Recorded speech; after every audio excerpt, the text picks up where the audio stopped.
that's where we try to reach down as deep as we can to extend our sincere appreciation for another Tuesday afternoon of information and enlightenment, naturally and deliciously flavored by Armstrong ice cream. With that, beloved, we want to make sure that we don't disremember. In other words, that we don't forget to remind ourselves that at 3:30, we must make room for beautiful Aisha to take center stage when we have our crucial history question of the day, and she must be ready to complement that correct answer with a full quart of your favorite flavor of Absa ice cream. We just continue to tell you that not even with a black walking stick, you can't beat that. And today, beloved, matter of fact, in about 15 minutes, at the top of the hour, we are expected to host gubernatorial candidate Gustav James and his running mate for, yes, the first hour from 1 until 2 o'clock. We will be hosting the gubernatorial team. And so we'll be looking forward to hear from gubernatorial candidate Gustav James. And beloved, we really look forward to it because it was what, oh yeah, way back in May month, the month of May, when we were graced with the presence of the then candidates for the nomination. There were candidates for the primary election, Dr. Fred Gregory and Roland Mate, Rodney Moorhead. This was back in May when they made their appearance here on our program. And well, we haven't heard from any of the gubernatorial candidates other than that appearance. We certainly never heard from the Roach Francis team, who lost out in the primary. And we definitely did not hear from the Plaskett Paddock team. So it was, like I said, in May, the month of May, when we were graced with the presence of the Gregory Moorhead team. And I say this, beloved, because well, may or may not be uh, an issue to you, but it certainly is to me that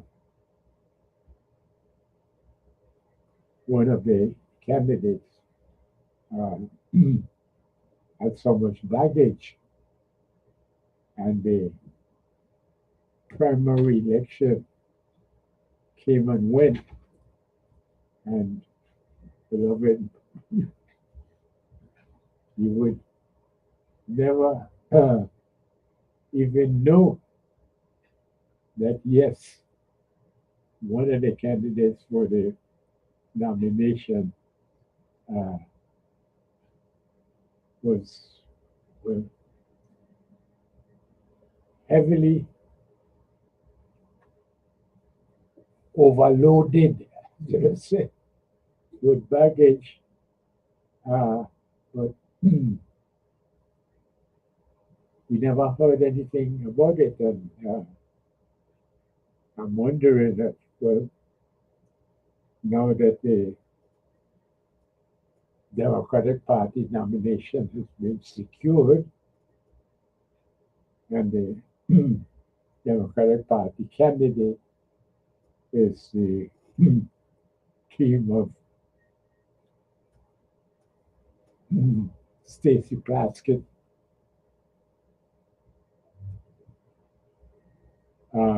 Well,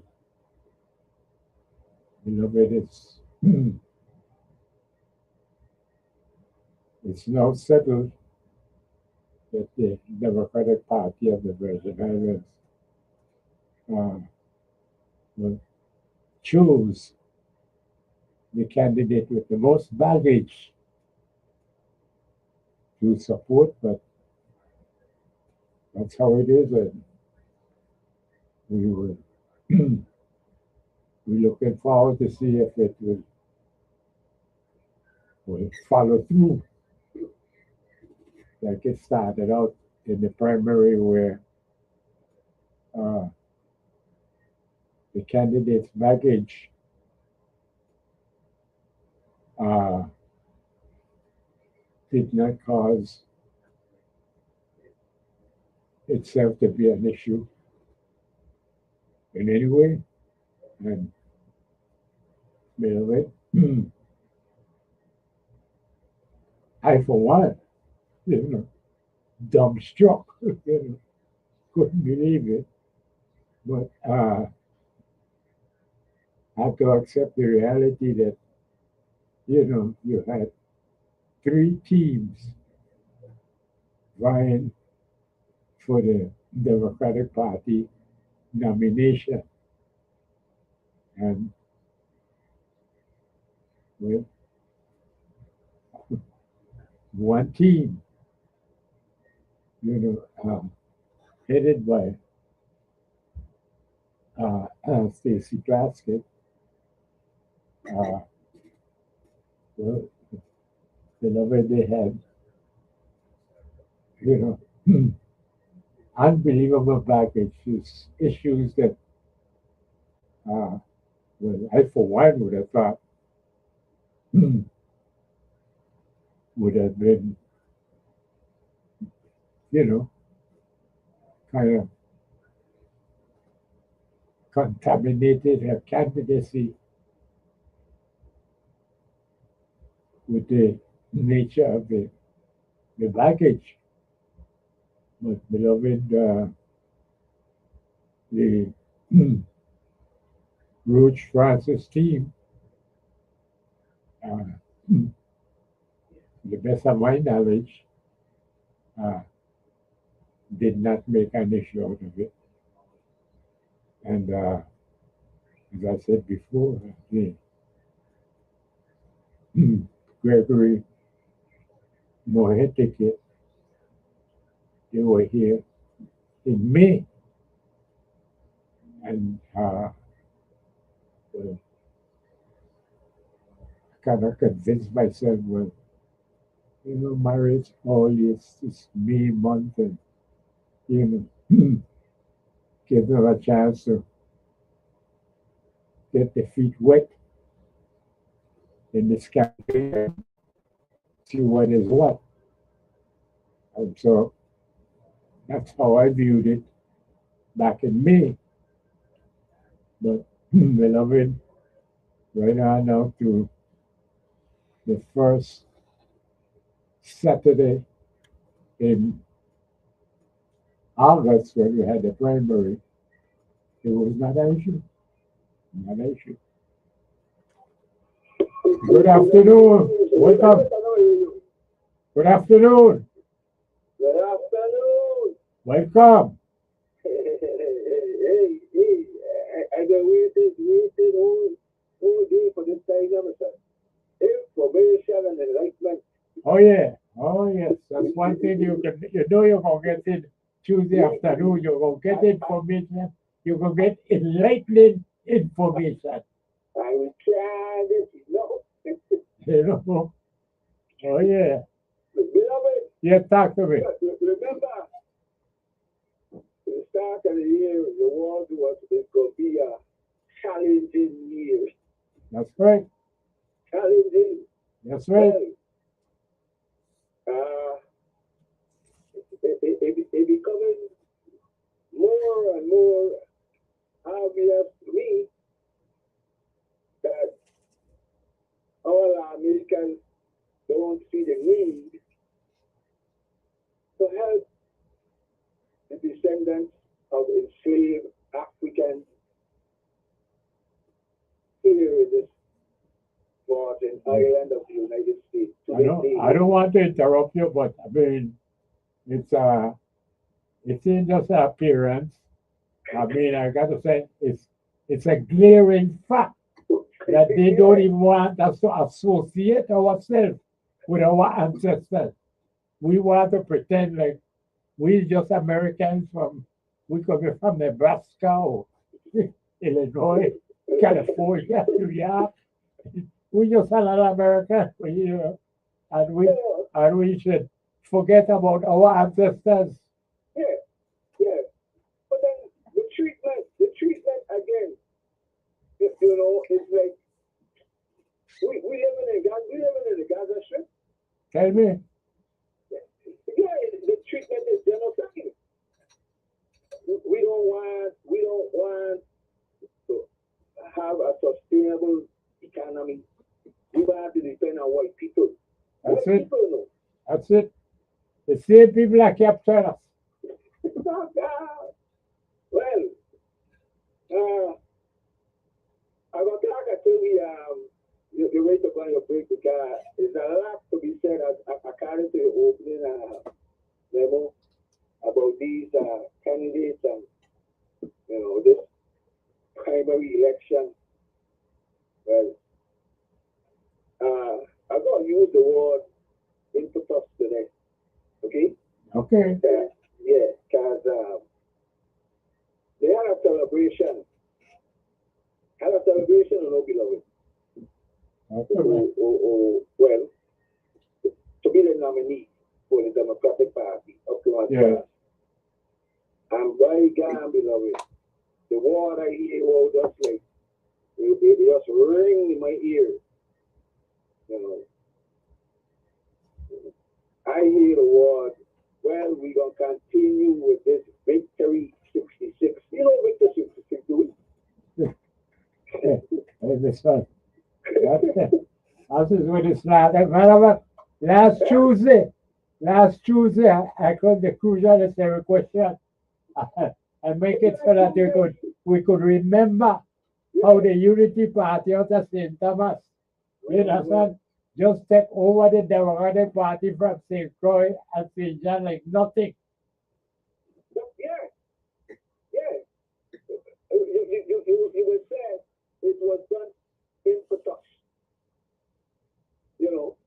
And to reiterate those words, beloved, well, we still don't have no change. No change for we here to have the ability to sustain ourselves. Okay? I hear you having a candidate later on. Yes, they have. Yes, gubernatorial candidate out there was Gustav James. Yes, yes. I'm supporting him. I'm being bold. I'm supporting him. Good for you. That's my candidate. Okay? I see a change. I don't have nobody to tell me or to forcefully, well, make me, act like I'm some slave, and this party, because the Democratic Party, they know better than our slave master. For sure, not here is the great. According to Victory 66, we don't make St. Christ an effective poorhouse. And beloved, like I said, it was recreated, and I just have to laugh. You gotta ask for, I could talk about, I'm giving up my support. I know I can't call the name or nothing like that, but I'm giving up my support. Okay? This will be the at large. Okay? So, beloved, we need help. That's our help. Are you? And it's already on the kind of the baggage, like you said, nobody had anything to use or say about, the things them that, well. It's like she was traveling on an airplane with Carrie Ann baggage. She had on the check.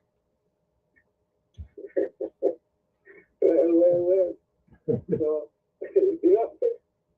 looking at the guy got a lot more. Yeah. A lot more from that same Sunday afternoon. Right. And we're going to decipher. Right. So we're going to do our thing, and as soon as the boss come in here, we'll take our top of our break. And I would be honored to introduce our candidate, Gustav James. Yes. So, all right. I'm listening. You stay strong, man. Thanks for calling. And like I said, you don't got your candidate. I got it. So I have your candidate in the house. In the house. Yeah. Good thing. All right. Stay strong. All right. That's it. Well, as soon as the boss ready, let us have the top of the hour break. We will take the break and then come back with the Honorable Gustav James, who is a candidate that we hope to have sworn in come January. But as for now, beloved, let us do our thing. And as always, lick your cream. Because Samsung ice cream is just so good for your soul.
We're back.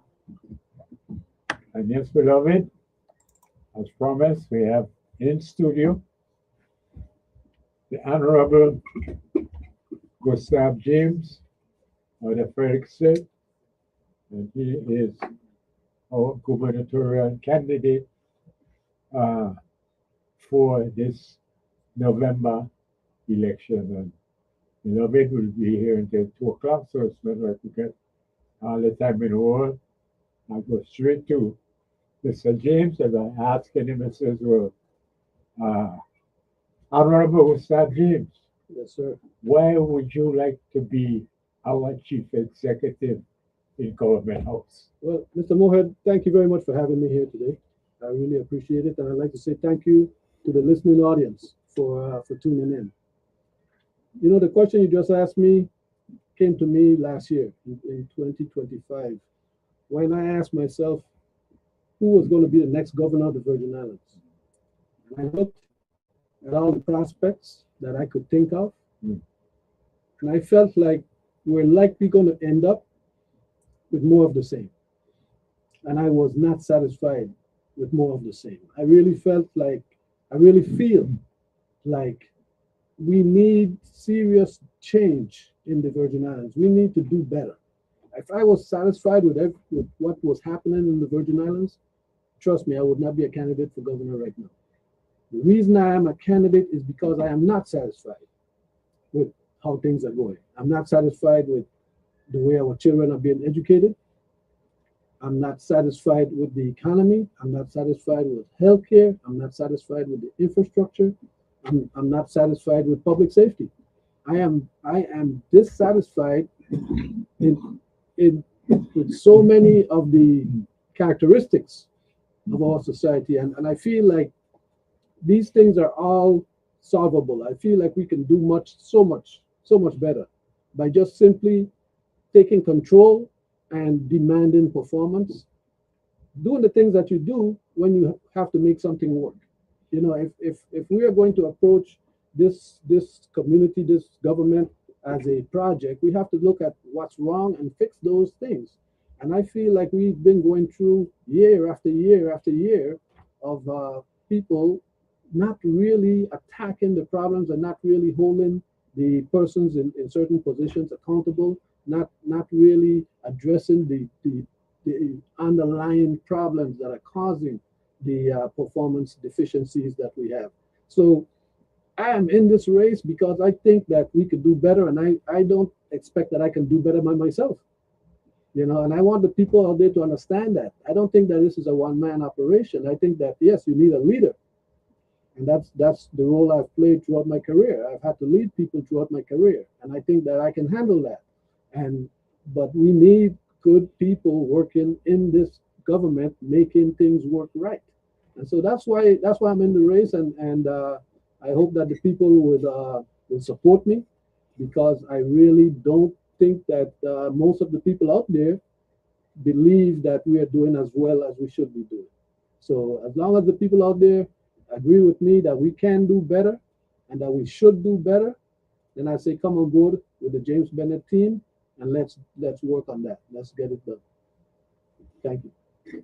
Thank you, Mr. James. But I must say, you spoke quite a bit for me. But I would be a little more forthcoming in that I would say that the Democratic Party has literally slapped me in the face by having the Democratic Party to choose what I would have to consider to be a dishonest, immoral, lying character to be our possible next governor. And I'm speaking clearly about Stacey Plaskett. And beloved, you don't have to take my word for it. You know very well, beloved, I don't have no TV. Computers and the internet and we don't set us. You don't get along very well. I know very little about it, but I was familiar enough to be able to go to YouTube and find so much information about this character. There's nothing personal about this. I don't know the woman personally, and it's all about the politics Right. and how represented me. And I am seriously disillusioned with the Democratic Party, and particularly those who participated in what was supposed to be a primary election without even considering the issues that Stacey Plaskett was bringing forward. I mean, this is a woman who is, I mean, dragging the Virgin Islands through the gutter, into a cesspool. And here we are, hopefully struggling to get full citizenship, and you talking about, beloved, it's really painful for me to have to say that she is actually on the floor of Congress texting with a registered, convicted sexual predator on behalf of us, the people of the Virgin Islands. That was highly disappointing for me. I mean, that really disappointed me when I learned that, because I felt like that showed something that I was not aware of prior to that information about the texting. I knew that there was issues, but I did not know that the relationship was such that, and I took it personally also, because we all need to. I This took is it. our home. Yes, exactly. I took it personally, and I felt very, very hurt by that. Yeah. Because not only is it that it's our home and she represents us, but also I am a constituent myself who Yeah. has also Yeah. sent text to the Congress lady, and Yeah. without response Yeah, at times. So I felt personally offended. imagine that. Yeah, I felt personally offended by that. Very understand that. I mean, again, beloved, I am not at all on the best of friends with computers and the internet technology. But you check it for yourself. Go to YouTube, punch in Stacey Plaskett. That's what my children and grandchildren show me. That's That's all you did. Yeah. If I don't just go to YouTube, I just punch in, just type it in Stacey Plaskett, sir, and hold on to your seat, because you ain't gonna believe what comes in front of you that says, my God, that is what's going on here. And we having a primary election like nothing ain't going on. And now the Democratic Party of the Virgin Islands has actually made Stacey Plaskett the nominee for government house for 2027. No, beloved, I can't go along with this here. And I want everybody to know, that this Mario says so. And that we have stooped low enough. We do not need to go to that point. I mean, what a wickedest thing in the woman says she would call this sexual predator a friend. I mean, this is beloved. I mean, there's one day for the neighbor call herself the something cat, and she spoke of the emails that were passing between Yes. Jeffrey, I have a hard time for the man, Yeah. Jeffrey Epstein, Right. and her. And And believe it, it's unbelievable how this woman literally is begging a sexual predator to have her over at his house so that she could face to face beg him for money. And that's something that I am concerned about, not just uh, from the side of the morality of it, but the money.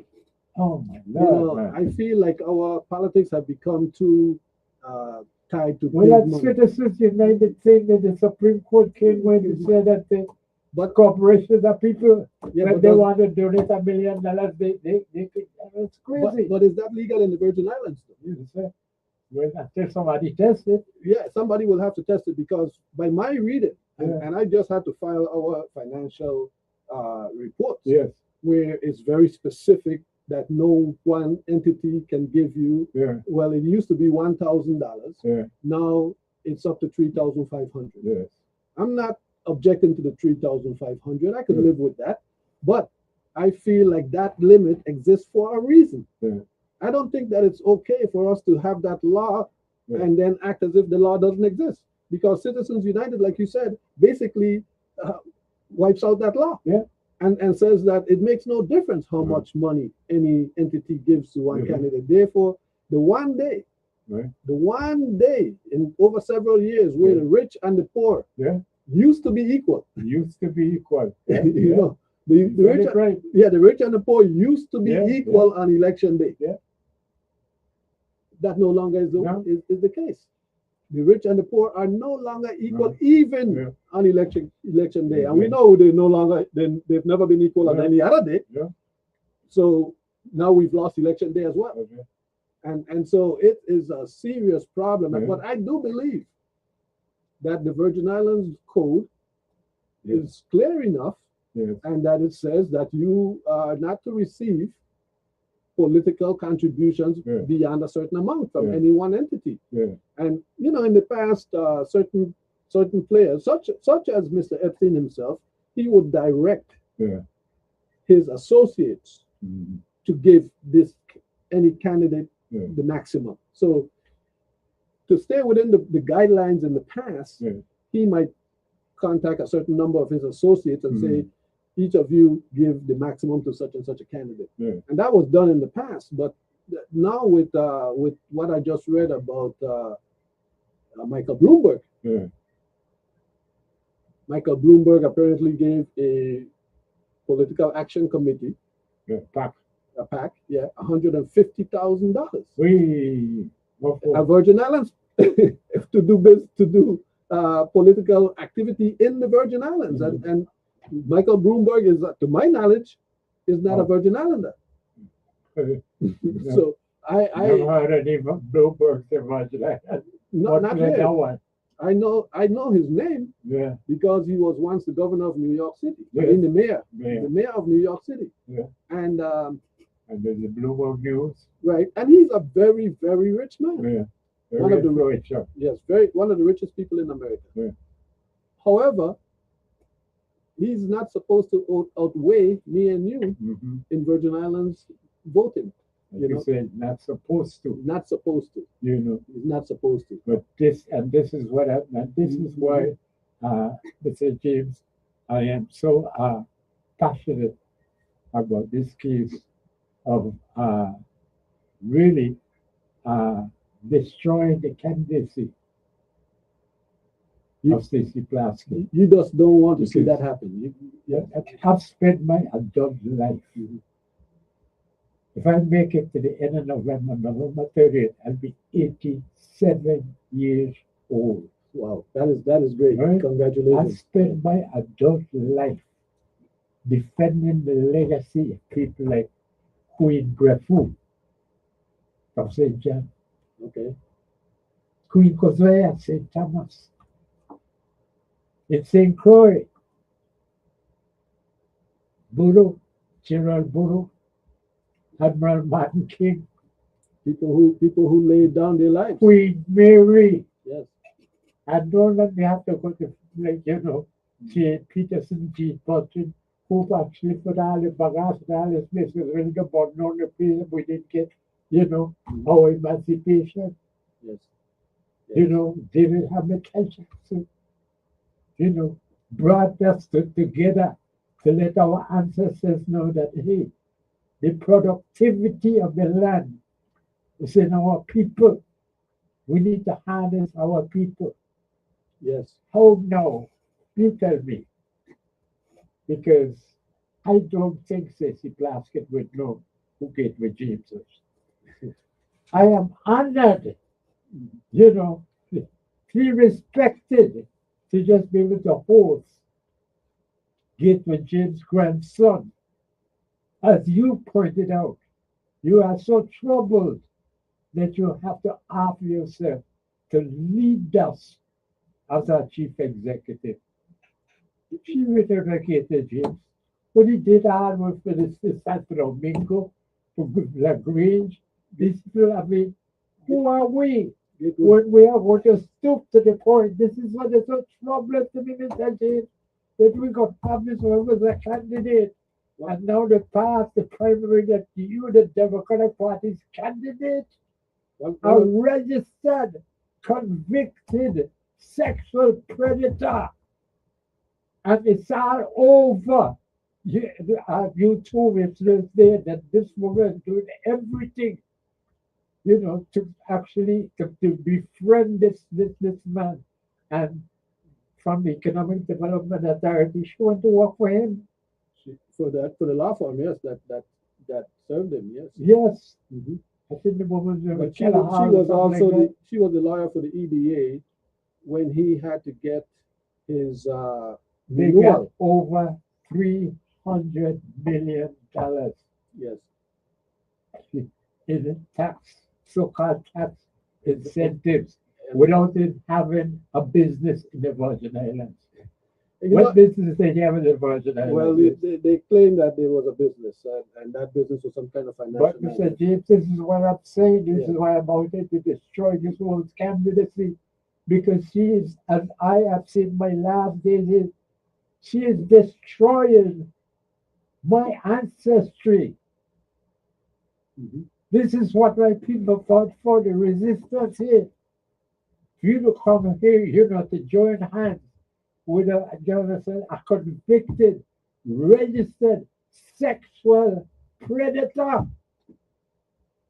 And here you are, you would say that even though when he answer you.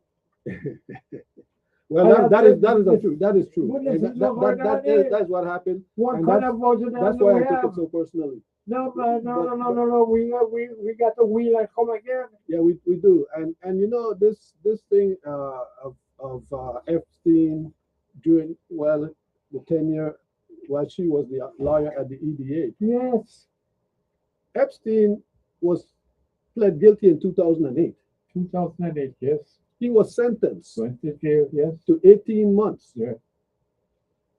He served 13 months in jail. I mean, he was on work release where he could leave in the day, but he Right. had to go back every night. Yeah. So he served 13 months in jail, Yeah. and then he served the additional time on the house arrest, Yes. to my understanding. Yes. Yes, brother, that's true. In order to be eligible for EDC benefits, Yes. you are supposed to be resident Yeah. in the Virgin Islands. Yes. How can you be resident in the Virgin Islands if you are incarcerated in Florida? That's just it. And while he was incarcerated, they extended his tax relief. While he's still in jail serving time. Yes. You understand? And this is and we taking this as this is just another election. That's another day in the year. We're just trying to elect our 10th governor. I says, no, this is serious. I am trying to be 87 in November. And I says, hey, if I start off with anything, I have start off with this is my ancestry. You're dragging us through the mud, man. The facts are the facts. Facts are facts, Yes. and that's all you're talking about. When I ain't talking about anything the woman may or may not stand for, or whatever, in whatever capacity. I'm talking about as a candidate for governor of the Virgin Islands. It can't happen. It has happened, so therefore it is for you and I. to now come together and says, hey, okay, Citizens United says our vote don't carry the same vote as yours. Well, we are going to find out come November because that would be a public suicide. What we say now in our campaign, we are powered by the many, Yes. not by the money. Hey, Okay. I love it. Love Yeah, it. I love yeah. it. So that's what we want the people to do. Come Yeah. out and vote. Because Crazy. that rich man put in $150,000 or another rich man put and for the past 20 for the past 15 years or whatever, 13 years, we've had these large amounts of money St. James put is into unbelievable. into Virgin Islands politics. Unbelievable. It's like a continuation Yes, sir. of big money taking over the Virgin Islands politics. It's a Since the continuation. 1960s and the days of the political genius athlete who took advantage of the political ignorance of many of the politicians in the Virgin Islands and our Democratic Party being led by an ineffective personality like Ron DeLugo. Okay. Took, so that St. Croix and St. John were the Democratic strongholds. The Unity Party of the St. Thomas, Mhm. by way of a primary election, just took it all away. And ever since then, never before, truly, the centuries, the generations with Denmark, St. Thomas had never had the political dominance until that James and Patrick Williams successfully ran as Unity Party candidates here in St. Croix in 1962. Gave St. Thomas the political majority for the first time. Okay. Next time around, here they come out now. All of a sudden, now it's Aurelio Diaz and Doug James. And they have a primary election, and all of a sudden, out of the 22 seats as to who will run the Democratic Party, 16 seats went to what used to be the Martin Pestle Unity Party. And that Six And of this the is St. Thomas. 22, six went to St. Croix and St. John. 4 St. Croix district, 2 St. John district. and the rest was St. Thomas. And also St. Thomas.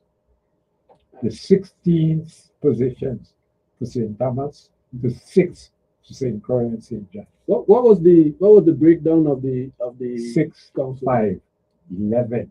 11. Members. And St. John, I'm sorry, that's St. John.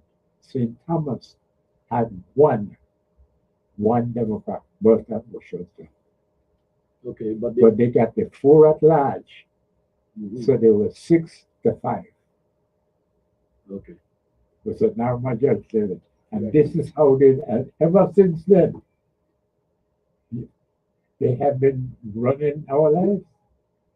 And so it's tourism that we live by. Yes, You we know? do. Yes, we do. They gave us first the alumina, then the oil. The oil and the alumina, and they destroyed a lot of our natural habitat in that There process. you have it. Yeah. This is what I mean, and this is the same now. St. Thomas that is controlling what as Stacey Plaskett would have us believe that she's out of St. Croix. That's what I said. She wouldn't know who Gateway James is. Yes, and Yeah. I mean, Yeah. things like I put that up on that test, but it's like, could you be a Crucian? Not because his grandson is in my studio, but you would be a Crucian and the name Gateway James will send on to you. I Well, mean, Yes. yes.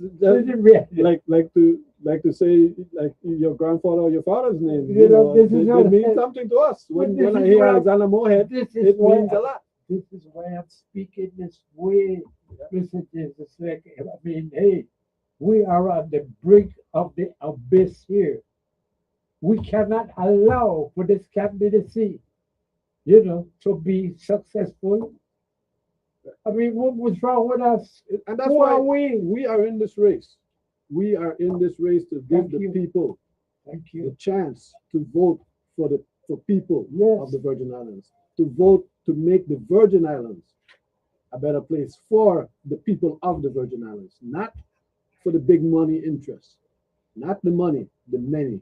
That's what we're in this for. Inside our cultivation, you know, Yeah, if Armstrong ice cream was the same, Thomas would have been packaged already.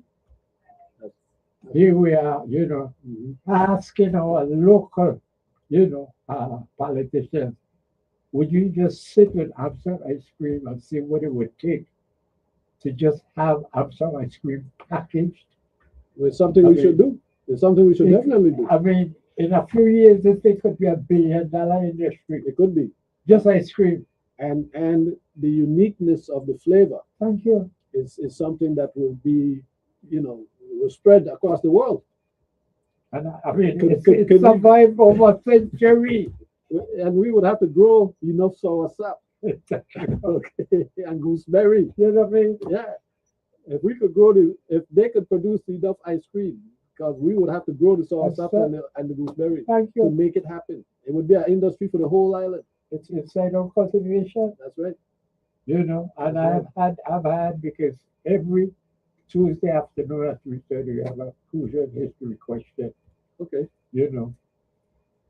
I brought up one of them in 1930. We wanted to know which island could be self-sustaining. There was a question in 1930. Yes. Okay. And the Department of Interior said St. Croix could be self-sustaining. And the next thing you know, here comes Roosevelt, and he's trying out his homesteading program right here in St. Croix. Mhm. Stanley Peterson was the last one with it. Yeah. We have endless acres of land that used to produce sugarcane here. Yeah, I know. Of Allegory, course. I still remember the sugarcane industry Thank you. from my lifetime. I remember it. Yeah. Right? My But- grandfather produced sugarcane as well. Thank you. Yes, we did. You know, Yeah. that's why we do that. We go to know the chemist. Yes. That was after his. That was his next career. Yeah, Yeah. What It was- all I'm saying Mhm. is that there are hundreds and hundreds of acres of land that all it's doing is growing Guinea grass, cassia, Kasha and Tantan. Kasha, Tantan, and Guinea You grass. understand? That's it. Yeah. We could have had, a homesteading program. Mhm. We would have a program. And it's gonna take government to work with the people to do the right things. For example, this farming right now, we've got all this sewage treatment going on. Wastewater treatment plant. Yeah. Theoretically, that water coming out of that plant is supposed to be drinkable. We're supposed to be 3 stages, don't you go through one now? And Well- then they dump the water out. Right. And that's that needs to be corrected, but you need to make that water good, clean water. But once we Correct. make that water good, clean water, we don't have to dump it in the sea. Mhm. Once we clean that water up, we Yeah. could dump that water onto the land. Right. We could have ponds Yeah. that could hold the water and keep the water table Yeah. up the way it should be, and have enough water to sustain the agriculture that But this island again, needs. you talk to my language inside our cultivation. That's right. And That's right. And right now we've got millions of gallons a day this, that's going into the ocean, I think it's 3.5 million gallons a day. going into the ocean. And we pay for it. And we exactly. We pay for it. We have to pay for it. Yeah. We desalinate it, Yeah. even, you know. You know? Yeah, and then we dump it back in the ocean. Yeah. All we have to do is clean it up and put it back onto the land. Well, again, and the way I'm seeing it, your candidacy, has a clear route to the goal post. If not for this, I mean, I got to say, this good for nothing, immoral. I mean, when you could tell me that it is all right. Yes, I know it is a registered sexual predator and all of these things, but I take his money. Why? Because I put it through my own personal litmus test, and he passed. This is the kind of person we're putting on the house. Wow. Well, If you say, "Well, that's what I'm saying." right. The people out there, the people need to be able to look in the mirror You know, and ask themselves just what they accept and what they don't accept. well, this is just it. I mean, to me, I am feeling besmirched. You know, Mhm. like I needed to take a bath just to remember that they allow for, Gateway James' grandson to have to be a candidate in the same race with this kind of character. I mean, it's disheartening. What has become of us? I mean, Well, we have the to, kind of people we're decent people. and the people out there, the voters out there need to come out. And I'm calling on the voters to come out and vote for what is right, vote for what the Virgin Islands needs, vote for the future, because our children and grandchildren, This is what it's about. that's what it's about. And we need to make sure that they understand where we stand, Yeah. because if we show them that, and this is a problem that exists today, Yes. the perception that money is everything. Yeah. Okay, money trumps morality. That's right. That's right. Money trumps integrity. Yeah. Okay, Yeah. Money trumps all of your social Yeah. qualities that you were taught. Yeah. Such as being an honest person, Yeah. such as being a truthful person. Yeah. These things are problems within our society Really. today. It's a big Right. problem. I see it every day almost, that our people have gotten to the point where, and not just what you see in your personal life, but Yeah. what you see in the media as well. When you Yeah. look at how many people have been convicted of felonies Yeah. from the government, Yeah.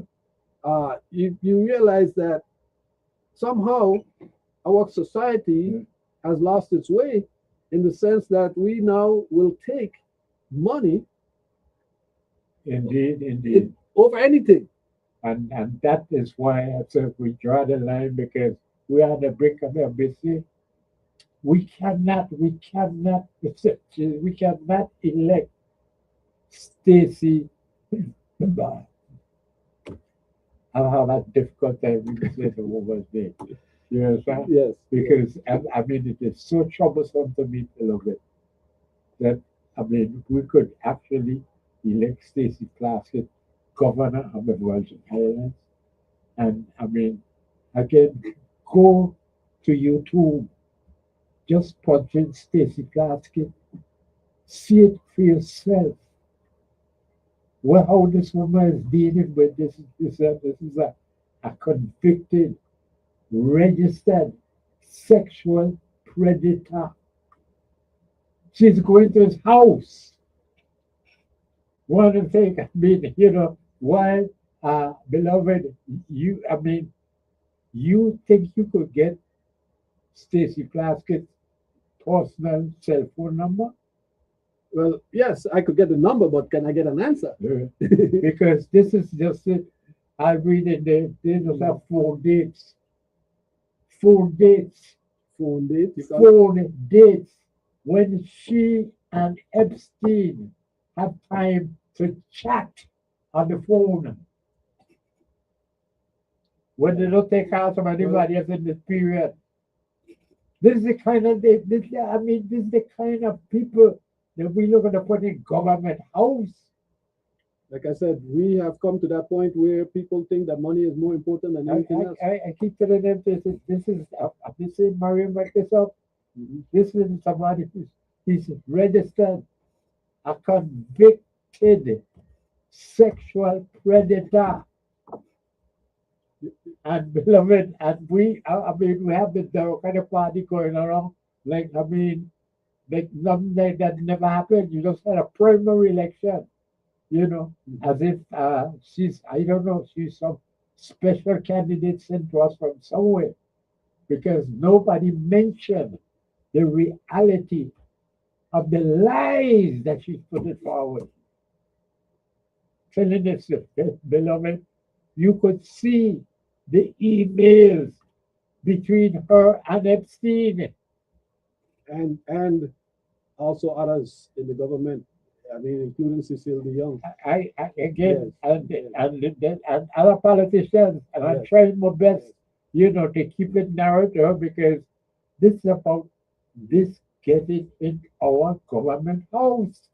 This is what got me so motivated here, sir, to try everything, you know, to destroy this woman's candidacy. It's like, listen, do whatever you want to do, but you is supposed to be governor of this community.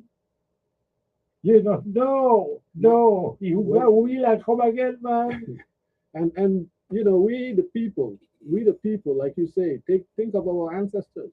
Thank you. Think of our people. We the people have to stand up and make sure that the person that we put in charge, the person that we put in that seat, is somebody that we can be proud of, that our ancestors Thank you. can be proud of. Thank you. It's our responsibility to do that. You You know, and so I really hope that the audience out there can understand that it is important for the know. character of the person that we put in charge. And somebody Yeah. somebody asked me recently, how would you address corruption? Yeah. My response was, it starts at the top. Yeah. Well, let me, because It's at the we top. we're in the air, and we got for so much money to spend to give to my boss here Okay. in Caledonia. We got our, you know, people have asked me, Mhm. you know, when you were in MAP's cabinet, what break up your heart? Take a minute or two and explain to my beloved audience, Mhm. you know, how you all had a fall, you know, because again, this is what it comes down to, you know, it's about the money and the influence and who they said. I remember from in 1986, they come out that came near Bismarck. I never see so much money get pulled up in St. Thomas and whatnot to crush Bob Bryant's, you know, quest Yeah. for government house. Yeah. You know, so I know what is going on.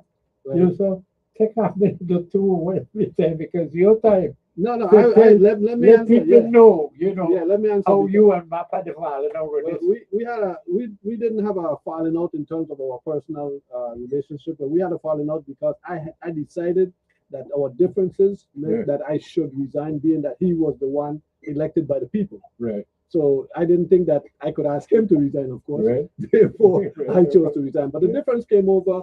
The biggest difference came over a project we were doing in St. Thomas Yeah, on Main Street. yeah, We had a project on Main Street that was the Main Street revitalization public works project. It was bid actually before I went into the position as Commissioner of Public Works. It was bid, and the bidders, that one bidder was Tip Top Construction, which bid the job for $8 million. The other bidder was Island Roads, which bid the job for $10 million. One of the problems, and I'm going to take a little time here, if you don't mind, Please, no, please. to explain something to Yes. the people, because I've been in this business of managing projects. I've been the contractor, I've been the engineer, I've been the owner's rep, I've been the inspector. I've played just about every role in that structure of getting a project done, Right. from contractor to designer to owner. One of the things that's happened in the Virgin Islands is that our contracting agencies have taken on an attitude that they can choose whatever bidder they like, regardless of the price. Okay? The only fair bid system that I have been able to witness in my entire career, and that includes the private sector where we didn't use it. I've seen where we choose our contractor based on who we want to do business with, Yeah. period, with private money. Yeah. Okay? You can do that with private money. I could go out, I could say, I want contractor X because, But if you're Trump, because or if you're Trump, you can do it with government money if you're Trump. But you can do it with private money in general. And so I've done it myself. Choose a contractor because I like the relationship and I want that contractor. But when you're dealing with government money, you need to have a system that is not biased by your own personal or anybody's personal feelings. It needs to be a transparent system. It needs to be unbiased. Therefore, the system that I'm accustomed to that works is that all bidders, first of all, you make sure you give all the bidders the exact same information to bid on. And then they all present their bids at the exact same time in a specified location. And before they leave the room, you open the bids and read them aloud in front of everyone. That's called a public bid. And to me, that's transparency. That's transparent. And to me, that's real. When it comes right down to it, that's really only the only fair bid there is. When you do that, when you do that, you are supposed to choose the low bidder. Now, you could have times when the low bidder made a mistake. You could have times when the low bidder is not up to the job, but you should determine that before you accept the bids. If you know that you know who's going to bid, so you should weed out the unqualified before accepting the bids. Once you've accepted those bids, take the low bidder. With the Tip Top job, Tip Top was the low bidder at 8 million, Island Roads at 10 million. The contract had not been awarded because the previous administration had tried to award the job to Island Roads, even though they were 25% higher. When MAP came to office, I was Commissioner of Public Works. I said, let's award the job to the low bidder. That's the way it should be. So we awarded the job to the low bidder. Tip Top. There were issues with payments, performance, things like that, normal issues that you have in construction. And that is what Public Works and its engineers are supposed to deal with. You know what I mean? I told my guys, that's your job. You handle this. You deal with that contractor. You press him when you have to press him. You hold his payment if you have to hold his payment, but you pay him when you're supposed to pay him, and you make sure we get this job done. Okay? A lot of people in St. Thomas, well, not a lot of people, the Main Street people in St. Thomas didn't like the idea that we gave the job to Tip Top. They wanted Island Roads to be the contractor. Despite Island Roads $2 million higher. $2 million higher. Out of 2 million as opposed to 10 million as opposed to 8 million, which is a 25% higher bid. Okay. So they want Island Roads. And I said no. I said Tip Top is a contractor. They said, does he have a bond? He had a bond. I said, he has a bond. They called the feds. The feds came in. Feds asked, does he have a bond? I said, I called him bonding company. Is this bond? Everybody checked it out. He had a bond. They continued to press and whisper things, I guess, into somebody's ear, or the governor's ear, to the point where it came down to, we want to terminate Tip Top's contract and give the job to Island Roads. My response was no. My response was, I'm not going to spend this $2 million extra, first of all, and it's not going to even be $2 million anymore. It's going to be more than $10 million because Island Roads is going to say that now the times have changed and the bid was over a year ago and it's going to be more. So I said, no, I'm not going to do that with the people's money because even though we're talking federal funds, once the federal government gives you, which at the time was about $20 million a year, that $20 million was for you to do your roads. If you spend $10 million as opposed to 8, you don't get an extra $2 million. Okay. Yeah. That means you've taken 2 million away from the potential to fix Yeah. some road someplace Yeah. in the Virgin Islands. So I refused. I said, no, I'm not going to terminate this contract. I'm going to get this contract done for the price this man bid. Yeah. In fact, I want him to show me that he can do the job for the price that he bid. Yeah. Okay, you tell me you can do this job for 8 million, show me. Yeah. And I'm going to be checking the quality of this work. I'm going to make sure that you do the work right. I'm going to make sure that you do the work within the schedule and the specification. Yeah. And that was happening. Yes. But I was pressed, and even federal engineers came in and said, "Oh, we think that it'd be okay for you to terminate this contract." Engineers out of Puerto Rico, federal engineers. I said, "No." I said, I'm the man with the pen here. Yeah. I'm the man with the pen, and so I will decide if this is something that I think is acceptable. And I was the most experienced person. Yeah. Among all of them, all the feds, none of them had even, I shouldn't say how much experience they had, but not as much as I did. Right. I was the most experienced person in this whole discussion. Yeah. And I knew what it took, and I knew what should happen. Yeah. Some of them said, oh, he got his bond from through this other company. I said, so what? I said, if this other construction company called the bonding company and said, give this, we will vouch for this contractor for him to get a bond. I said, that's legal. That is legal. That is what a bond is. A bond is a third party saying, we got this. Yeah. Okay? That's what a bond is. Yeah. So the fact that another contractor had assisted Tip Top in getting his bond gave me no problem. Because as far as I'm concerned, I got a contractor and I got a bond. Mm-hmm. And that bond is valid. And I'm not doing business with this other contractor. We're doing business with Tip Top. Yeah. And I made that very clear that we don't even want to hear from you, this other contractor. We're just dealing with the contractor that we have a contract with. Anyway, it got down to the point where I was being pressed to do that, to change my position. I said no.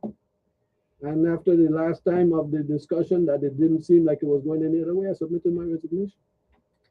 So that's simple. And I'm not sorry that I did. Right now, this job that I'm talking about is actually in court.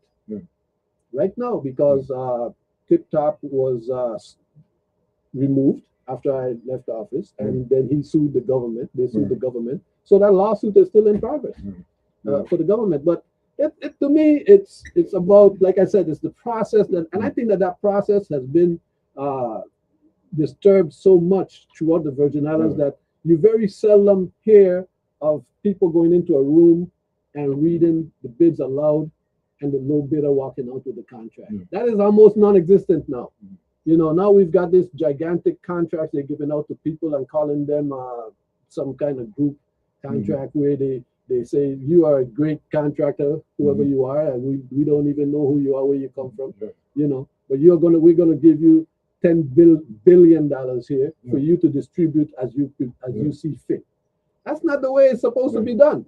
But that's again the overarching reason why we have to oppose a Plaskett candidacy, because again, the values, the principles that we have as a people. Why is it that we say good morning when people come from wherever they come from and they think we butcher idiots because when we say good morning, we pass somebody on the street. But they say, when you say good morning, you don't know who it is. That's okay. You know, we're still wishing you a good morning. Thank you.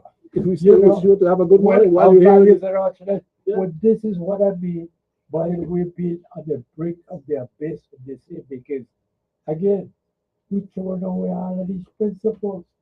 And you just made the point there. This is how you were brought up. Principles. You know, when those men would be sitting outside my father's store down there across from your father's store. That's what they talked about. Thank you. They talked about a man's word is his bond. They talked about a handshake is as good as a contract. You know, that's how we were raised. That's it. That's what I'm saying. That is how we were raised. And so I believe in those things. A lot of times I have let's say, I have walked away from things based on principles. Yeah.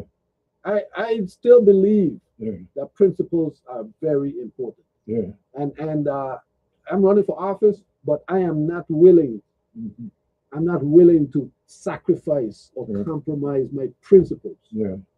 You know, and when it comes to down to what I believe and what I think is right and what I Yeah. think is wrong, Yeah. I've never had a job that I wouldn't walk away from if I Yeah. felt like that it meant I would have to compromise my principles. Yeah. You know, I've Right. been fortunate. I've been fortunate in that I've always been able to take care of myself. Yeah. But you know, I've also always been willing to stand up for what I thought was right. But you know, this is why, again, over and over, we say that they need to really have a second look at the candidates in this race for government house. Because, like, I mean, I wish that you know, on television here or something, where I could point to some of the magnificent structures that you have restored in Frederick State. Now, this is not something you and I have talked about. Right. But But again, because of it, you've seen we it. know that that's what the I do. point. Yeah, that's what I And do. that's what you do, Mm. as opposed to what, you know, Mhm. Stacey Plaskett is known for. And I'm saying is like, how in the world, you know, could we even consider them, you know, in the same breath? You know, I mean, all I can say to you is that we have an opportunity now. This is what we're talking about, the 10th governor of the Virgin Islands. This will We be the have 10th not had- elected governor. This would be the 10th. Elected And governor. this is yes. Mario speaking, and I said, we have not had a governor of consequence that we've elected here. The last governor of consequence that we've had is Virgin Islands. People and their old speaker would be Pawanski. Pawanski went St. Thomas a tourist destination and St. Croix, an industrial, a tropical industrial paradise. Industrial I don't park. know what you call it, you know, Mhm. again, but this is just it. We need to have a governor of consequence. But And I that's- view it in terms of inside out cultivation, a leader who recognizes where our descent is, how do we came to be who we are. And in this little place here that they call the Virgin Islands, we have been a leader in the Virgin Islands, the first labor union. People think that the revolution in Haiti was against slavery, it was for independence. It was for independence. The only revolution for against slavery in the entire Caribbean was right here, and it was headed here on St. Croix. Right What here. it says, we read it now or else. In You Frederick know. said, you know, Again, where else could the descendants of enslaved people in the Caribbean had a bank other than the St. Croix Savings Bank or the St. Croix Labor Union? Again, here, right here. you think Stacey Plaskett know anything about these kind of things? And this is why I said, I mean, it is an egregious, I mean, a seriously egregious offense to have Stacey Plaskett run as a candidate for governor of the Virgin Islands. I mean, who are we? Beloved, take a look in the mirror.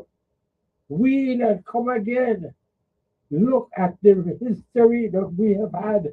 That's what I just spoke of, the people who we represent, our ancestry. What about them? And I said, beloved, no, I am sorry to say, I have lived too long. Don't let me have to live to the November. No, And if this, beloved, if I ever wanted a present, it is to please disregard this candidacy.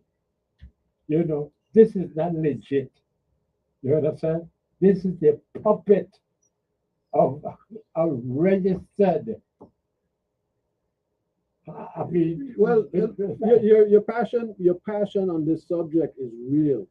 And I can feel it because you are coming from the position of a Crucian, a Virgin Islander who feels like we have to represent, we have to. we have to represent our ancestors. We have to represent Yeah. what we were brought forward to do. We have to stand up Yeah. for those guys that stood there down on King Street in Fredericksted between my Mhm. father and your father Yes, sir. and taught us Yes, sir. about being men, Yes, sir. taught us about standing up and being men of our word Yes, sir. and integrity. Yes, sir. And those are real men. Yes, sir. Those are real men. You know, Michael Joseph died, and I went to his funeral recently. What's this? I think it was buried last week. Yeah, yeah. You remember his father? Yeah. Of course, man. His father was one of Fresh those pilot. men. Yeah, man. Fresh pilot. Yeah, his father was one of those guys as well that Of used to course. be there talking with us and, Yeah. and telling you about these things. Yes. So it's good, and I really appreciate the fact that you, at your age, is still here, able to Mhm. to stand up for the people, because most of your contemporaries are gone, Yes. and the fact that you are here in the fight is Yeah. great, and I really appreciate that, and I hope that you stay in the fight. Well, And- I feel respected and honored to host you. Well, I thank you very much. Gatewood James' grandson, Thank you. to be the next governor of the Virgin Islands. And I mean, my generation would say, yes, Mario, yes, that's how we need. Because, I mean, if we go otherwise, who are we? What would we become? Well, we'd have to look at the image that we have put on top and say, is that our reflection? Harry the Judge. Is that our reflection? Uh, Beloved, we've been listening to the next governor of the Virgin Islands, the Honorable Gustav James, and wish you well, wish you the best, and you Yeah. have the last word, Well, and we hope we can see you again before November. well, thank you very much. And I would like to say thank you to the listening audience, and I'd like to say thank you to you, Mario Moorhead, and to the station as well for having me here. This is something that we need to do more, because the people need to hear from us. The people need to also talk to us, and we want the people to reach out. If you see me on the street anywhere, to all of you listening, if you see me on the street anywhere, feel free to approach me Yeah. with your questions, with your challenges, with your disputes. And one of the listeners told me that I should come on to this show and speak about WAPA.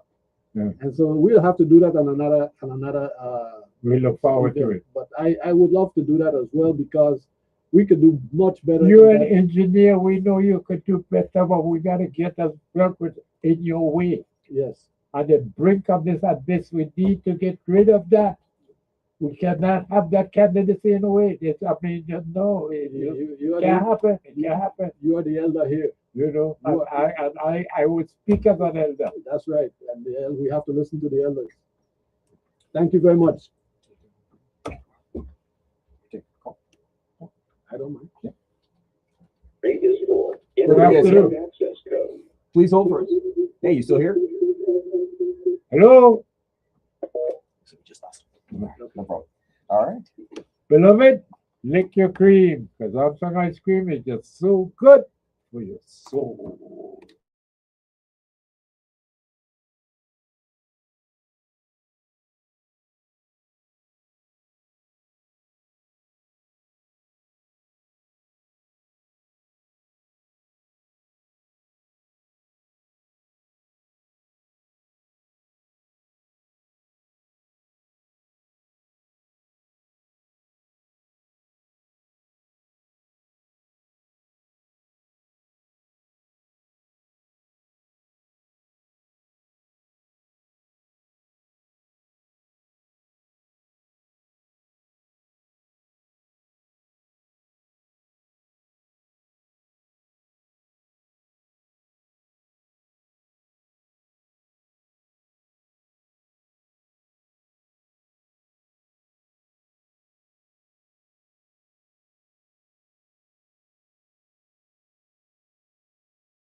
And yes, indeed, he is in the house Yes, sir. or try his best to follow gubernatorial candidate Gustav James.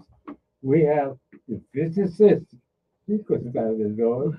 Yes, beloved, I call him Dr. Michael Henry, the physicist. It sounds impressive Yeah. because when you articulate, Yeah. you're And, professional about it. Welcome to another Tuesday afternoon. thank you. Yeah, you have to put in a lot to get a PhD in physics, so it is not a trivial sport of a thing. It takes quite a bit of work to do it. Yeah. So I've been looking at a couple of things when it comes to energy. One, the batteries, as we talked before.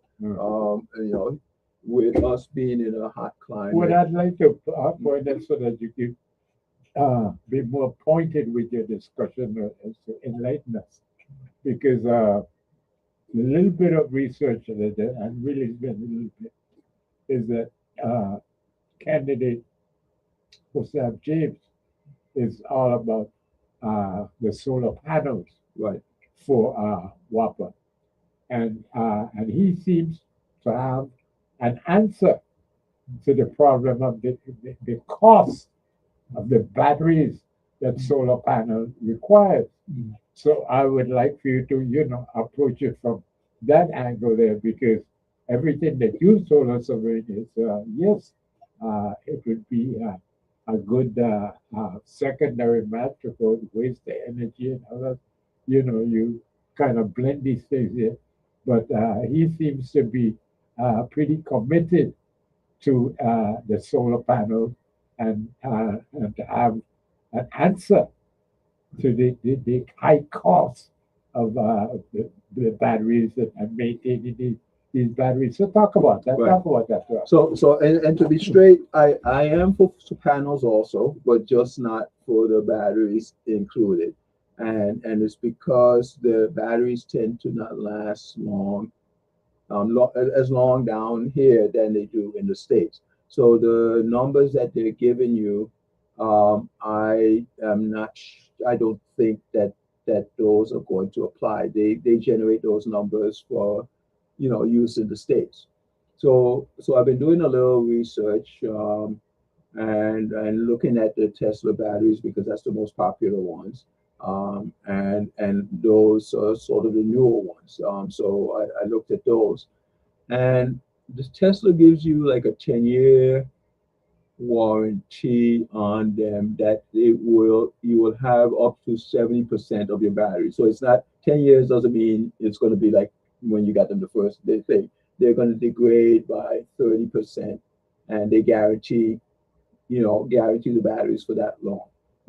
So in 10 years, your battery may be at 70%, peak, power. And so, but they also talk about, if they're not in extreme conditions. And what when you say extreme conditions, be a little more definitive. Well, unfortunately, I can't at this point in time. I was trying to find what they mean by that. They mention it, but they don't. I can't find a definition as yet what they call extreme conditions. Okay. They said though, if they are, then the warranty goes to 4 years from 10 years. Wow. Yeah. So these are the these are the kind of stuff that I'm concerned about. Yeah, and definitely they said that part of it is those very things that I'm looking at. They tell you to store it in a cool and dry area. So heat and humidity are the two things that they are concerned about. The people that I know that have Tesla batteries, they also have AC. And so they said, yeah, it's so far so good. They haven't reached the 10 Don't year. lose your point, please. But because it just came to me as you said it. I'd like to know. But from the little that I am familiar with, China, has quite an advance on most of the rest of the world when it comes to batteries. Right. And from what I'm hearing, they are actually uh, making a big assist with Cuba, with solar panels, and these batteries. Right. So I introduced it that way to be able to ask you, well, whatever batteries that they use, the Chinese in Cuba, would they be available for us like in the Virgin Islands?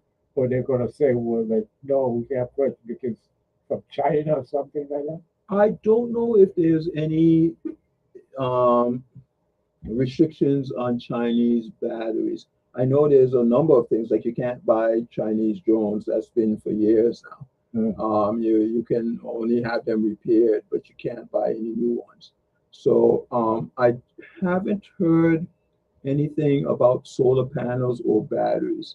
But I also haven't been looking. So so there may be, but and then the other thing again, there may not be any today, but with Trump, tomorrow he may be all about the ban, and he fluctuates so much you really don't. It's hard to keep up with him. But and especially since they're providing Cuba with them, he may do that as to try to punish them.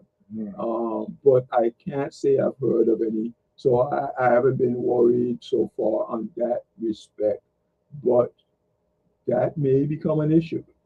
But I don't, and I see the thing is, I don't think we need to go down that route. I said waste to energy can give us that energy for the nighttime. So we have solar in the day, but at night, instead of using battery thing, we can use waste to energy instead. So I think there is a solution there, and there's something that we have to address anyway. Our waste is an issue. Got a car coming in free. Good afternoon. Yeah, good afternoon, Mary. Welcome, man. I don't get a good afternoon too. My good friend, Mr. Henry. Yes. Yeah, good day, good day. Good day. The last time I spoke to you, I told you about BYD. Oh yeah. That's the leading technological company in the world when it comes to batteries. You got to check them out and see what Tesla buys batteries from LG. You said Tesla buys from LG? Yeah, Okay. that's where they get the batteries from. Now, BYD is the leading company when it comes to batteries in the world. Then you got to check it out. And Yeah. you got to change your mind when it comes to batteries. I don't know, but we'll see. Got a longer shelf life than LG batteries. No. Now watch that. You got to check it out. You know what I mean? I will. I just typed it into my phone, so I'll check it out. Check it out. I think it will start to change your mind when it comes to the longevity of batteries. And yes, and as I said, I expect it to improve over the next 10 years. So I'm talking in terms of now, and I saw in the news they just tested here locally in St. Croix and St. Thomas the homeowners' batteries to as a backup, and I think they were saying they could get like 1.2 megawatts from those combined St. Croix and St. Thomas. So they are doing things with that, looking at a backup battery backup system. But as I said, I just don't know if we're there yet.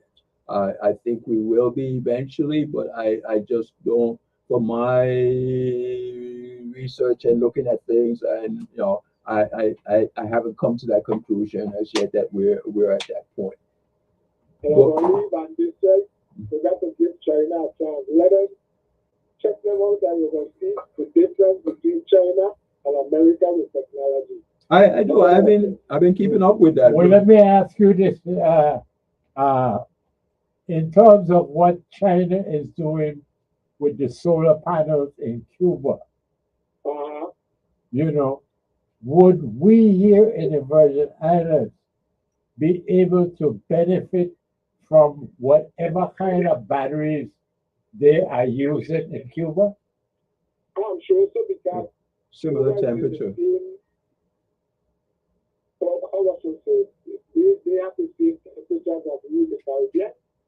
Yeah. Yes, it's the same thing, Yeah. but I mean, would America prevent Oh man. us from being able to, purchase these batteries? Because, they're from China. Yeah. Like you can't buy Chinese car. I was having a problem with that, but I don't know. Mr. Henry might know more about that than me. Yeah, I don't know either. I know that they have problems like you can't buy Chinese drones and that kind of I know stuff. you can't get Chinese cars in But I mean, it Right. just seems to me, Yeah. if they, because that's what I'm reading all the time, is that they are going to, make Cuba, I would- have electricity by way of solar panels, the entire island. Right. And they say that within another, I think it was 12 to 18 months, something like that, but a little more than a year from now, that they will not need oil to produce electricity there. So you see, China is looking at Cuba as an independent nation. You see what I'm saying? Yeah, that's why I'm asking the question. Yeah. And we, Washington D.C. is all sovereign. We can't go and do anything outside of the borders of America. But we gotta check with the sovereign as to, what we might be able to benefit from those batteries. And they just might not want to because they don't want China to look good. And also it depends on Never let China to be looking good. it depends They can. Yeah. Trust me. it also depends on how their batteries are composed. So for instance, like the Tesla battery, you need to be connected to the internet to get the upgrades. And if you don't have internet connection, or your internet connection is out for a period of time, then the warranty drastically decreases from 10 years. So I don't know if the Chinese has something similar where you need to have an internet connection to it. The US is not going to like that.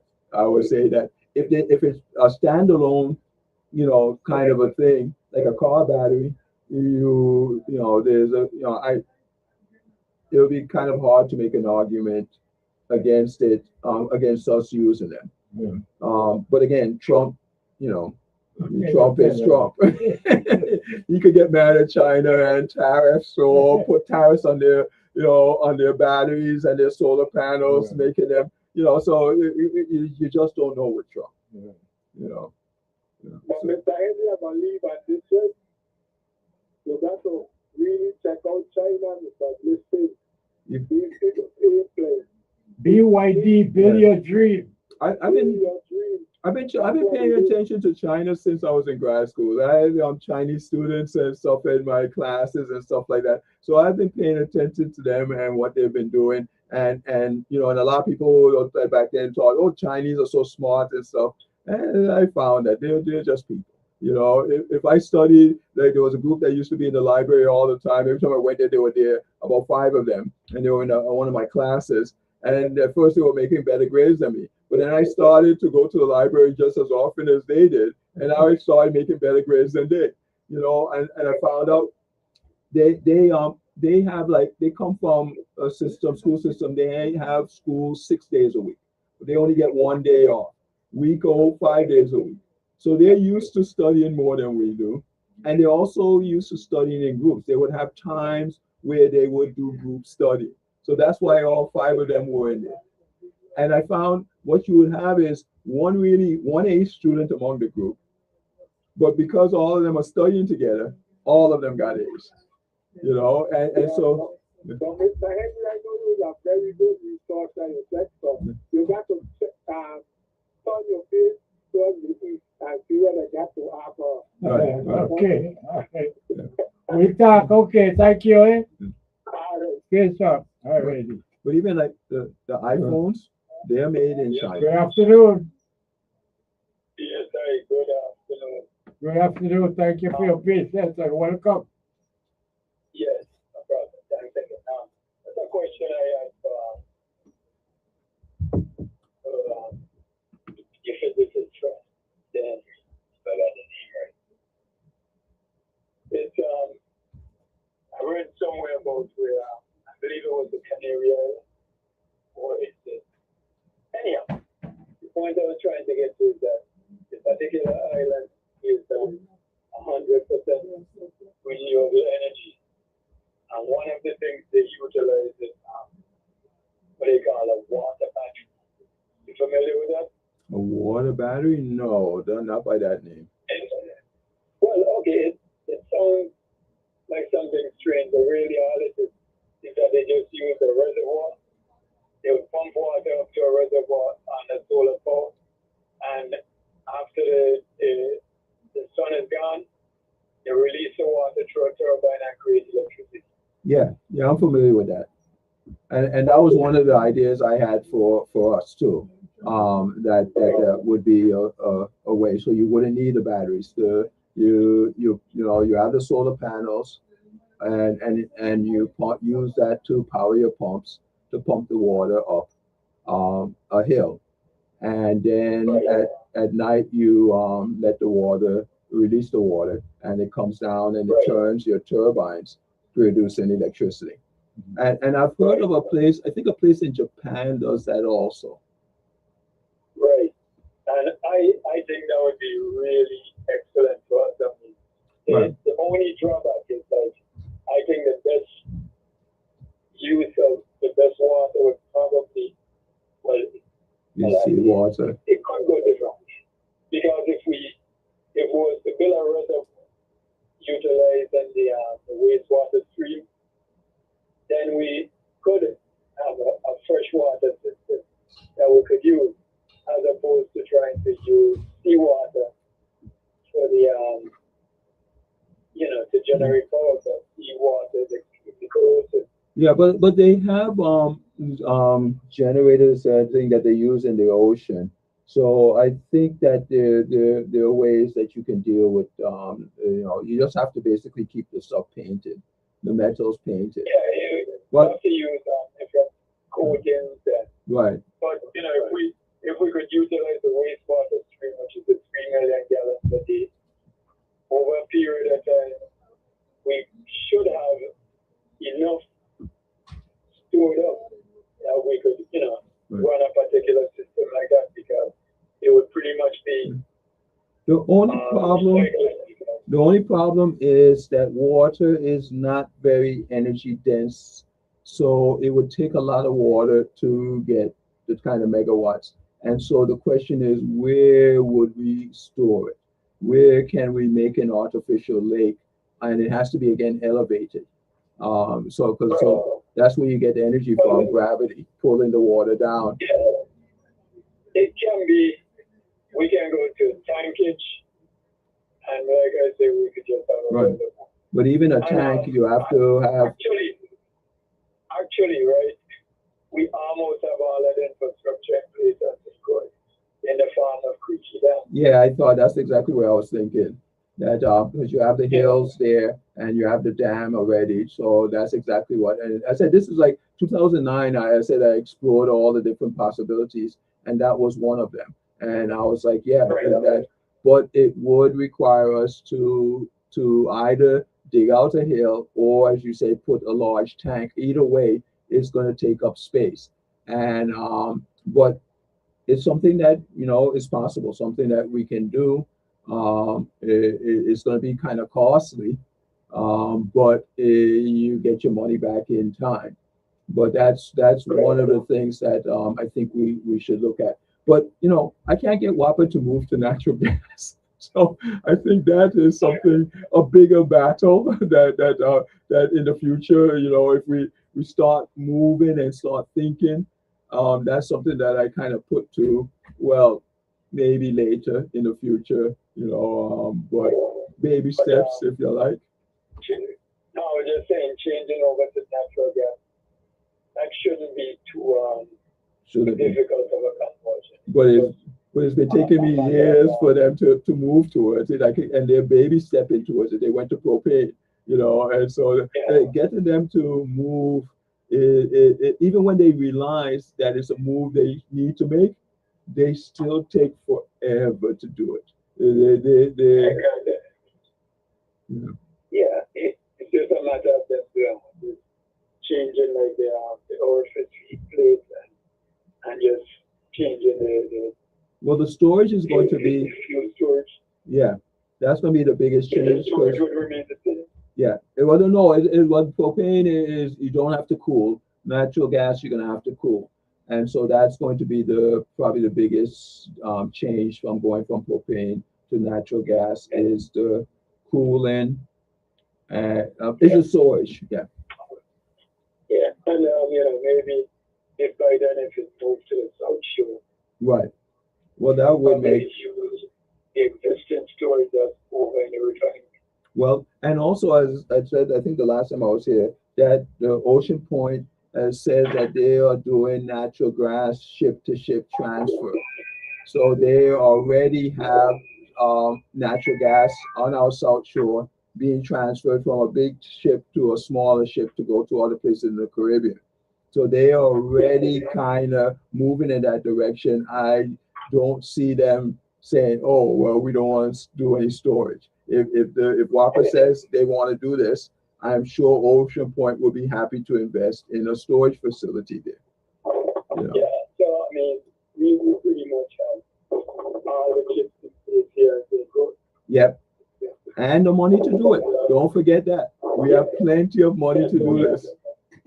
Yeah, we got the money, we got most of the infrastructure. All we need is the desire Exactly. of the politicians. All right. We got another caller coming in there. We thank you so much. Huh? No problem. Thank All righty. Mhm. you. Good afternoon.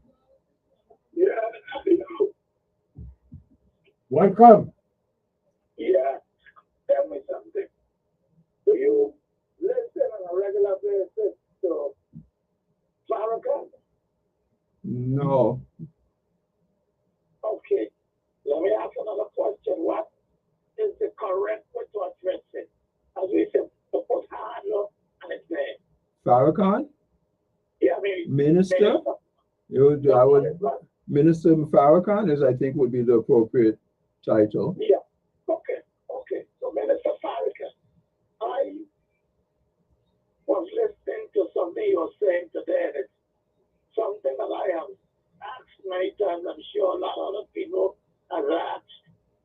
It has to do with black on black killings. Maybe people want them more.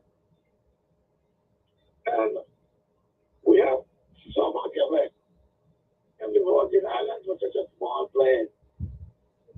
And there are them and those that want me to understand that it seems like a lot only because the Virgin Islands is small.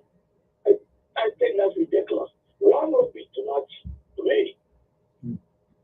I mean, in one of the recent days we had, as I understand it, I mean, it doesn't have to be in St. George, it could be in St. John, it could be in Tampa, where some altercation ensued.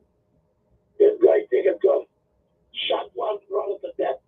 The other brother asked him, "What you do that for?" He shot them to death too. I mean, are we eating our heart? What is wrong with us today? I'm really depending on both of you gentlemen there to tell me what it is I'm seeing or not seeing, or maybe is this the way it's supposed to be? Well, let me just say this quickly here. I think we need to get understanding of what we mean is per capita. Right. Per capita. Generally it means, per 1,000 people. Exactly. So that Right. evens out So the that, field. right. So when you hear that the crime rate in the Virgin Islands, especially the murder rate, matter of fact, the General Assembly, the United Nations, keeps track of these things here.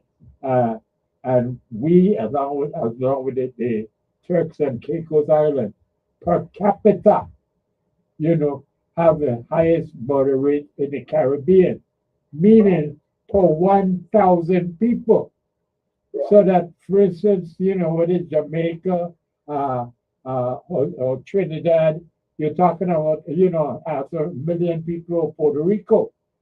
We have less than 100,000 people. But per capita, we have more murders than they do. Yeah. Yeah. So if you just looked at the raw numbers, you would be mistaken. You're so like, Puerto Rico, because they have millions of people, we have, well, I don't even know if we break 100,000 now, but let's say we are 100,000. Yeah, they're going to have more raw numbers because they have more people. But then they do it per capita, and that evens out and kind of allows you to compare all of them, the same. And the problem I think we have is we don't value each other. We don't think much of each other. We don't think if we kill somebody, we don't think, oh, that's no big deal. They're not. They weren't going to do anything. Let me again, intervene. But this is the reality. Our government don't value us. Our institutions, don't consider us to have a problem as long as the violence, the criminality, the homicide, the murders, as long as it doesn't spill over onto white people, particularly tourists, it's not a problem. So therefore, yes, we have a serious inferiority complex here that our people are not valued. Yep. Not even by our government. We get killed and they don't see it as a loss. I recall that it's some months back now, but one Monday morning we got the news that they found six, I think it was 6 murdered bodies in the Concordia dump site outside of Fredericksburg. This several months back now. I think it was only 3. It was 3. It was 3 of them? Yeah, 3. Right. And I remarked, because I'm Tuesday. Look at me. 2 days after the weekend. And by then, it was no longer a headline, there was no news again. Yep. And I said, if it had been one person and that person was white, I mean, that would have been the headline for the rest of the month. Because they're valued. Tourism. That's the point. That's the point. Right, and you say that, man, and I hope people overstand what it is you're saying. You're not saying white because you're saying white against black. But you're saying left, they're not being a white person on those media, but been in the island. Oh, and I should state though, again, it depends on what white person. So if it's a white local, it's not a big deal. We've had a number of white locals, a white tourist, yes, they're valued. But we've had a number of white locals who have been killed and their murders have never been solved. But the point I'm trying to make is that sort of thing where they struggle with a white tourist will have a lasting effect on how much federal dollars we can continue to expect to beg for. And also cruise ships. Oh, that too. Yep. But I won't go by saying it, I'm going to go by saying it. And I think what you alluded to is just that we have lost, as black people, we have lost sort of our humanity and love for each other. Mm-hmm. Like our love box is gone. Yep. I mean, every day you have to live with whatever in Jamaica, Trinidad, the British Virgin Islands, and that is getting so bad. Well, just pay attention to how we treat each other during the day. How do you feel valued by your other black people that you interact with on a daily basis? This is what we need to start teaching our children differently. We need to start behaving differently to each other because the children are watching. They see how we treat each other. Yeah. Yeah. And We were teaching them a very bad lesson. Okay, I'll not continue to listen. Thank you much. Thank you much. Thank you. Bye. History. I think they talk about science, technology, engineering, mathematics, STA. right. I say they need to find room for engineering. For what? For history? Yes. Yeah. Well, when you go through Because those, we are a special people. when you go, and usually, so like history in high school, junior high, and that kind of stuff, and even your first year of college, is primarily a pep rally. It's about how great your people are. That's why you see when in Florida and whatnot, when the people were pushing for them to have slavery in there, they were like, "No way, we're not doing that." They don't want to do anything to make their people feel bad about themselves. They want them to develop. So when they maybe after your second year of college, where you if you take a history course, then that might be that not might be it is critical.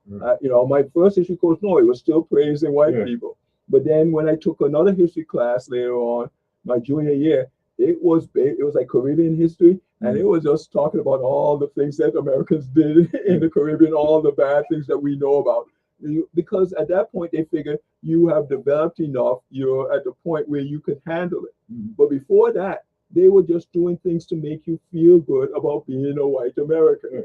And that's what we are not doing in our thing. When we have control about the history that we're teaching our children, we're not doing like that. We're not building up our children's feeling and value in themselves and in their classmates by hearing about all the good things that people that look like them. In fact, I think I've said this before. I'm not sure if I said it on here, but one of the big reasons I returned home was because of my children. I was like, they were, where we were, it was really good for them being young. It was hardly any black people in there, where the white people treated us very well, treated them very well in the schools and whatnot. But I knew that I couldn't stay there after they got to like 6th grade, 7th grade, 8th grade, where they started to look around and started to think to themselves, who am I? Where do I fit in society? And they would look around and they won't see people like them. And so I was like, okay, I need to find, before they get to 6th grade, I need to find a place where there are a good bit of black people doing positive things, so that when they start looking around to try to say, where do I fit in this world? Who am I? Where do I fit in this world? They can see good examples of themselves. At that time, I couldn't think of a place in the States. Atlanta was the best, but it wasn't quite there yet. And so I was like, oh, wait a minute. Oh, yes, you have a lot of people doing nonsense, but you also have a lot of people doing good things. And so I was like, it worked for me, worked for my wife, worked for, I was like, okay, so we moved home. And I can't say I am sorry. It worked exactly the way I thought it would. They have a very good sense of themselves, their worth, and a sense of other black people's worth.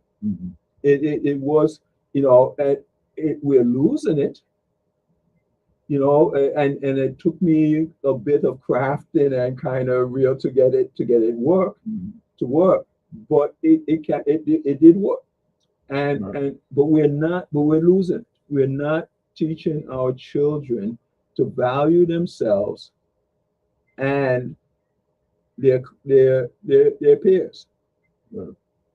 I oppose the general understanding of this matter of teaching history in the Caribbean, and we could reduce it to just the Virgin Islands. Here in the Virgin Islands, we are the overwhelming majority. The overwhelming majority of us are descendants of enslaved Africans.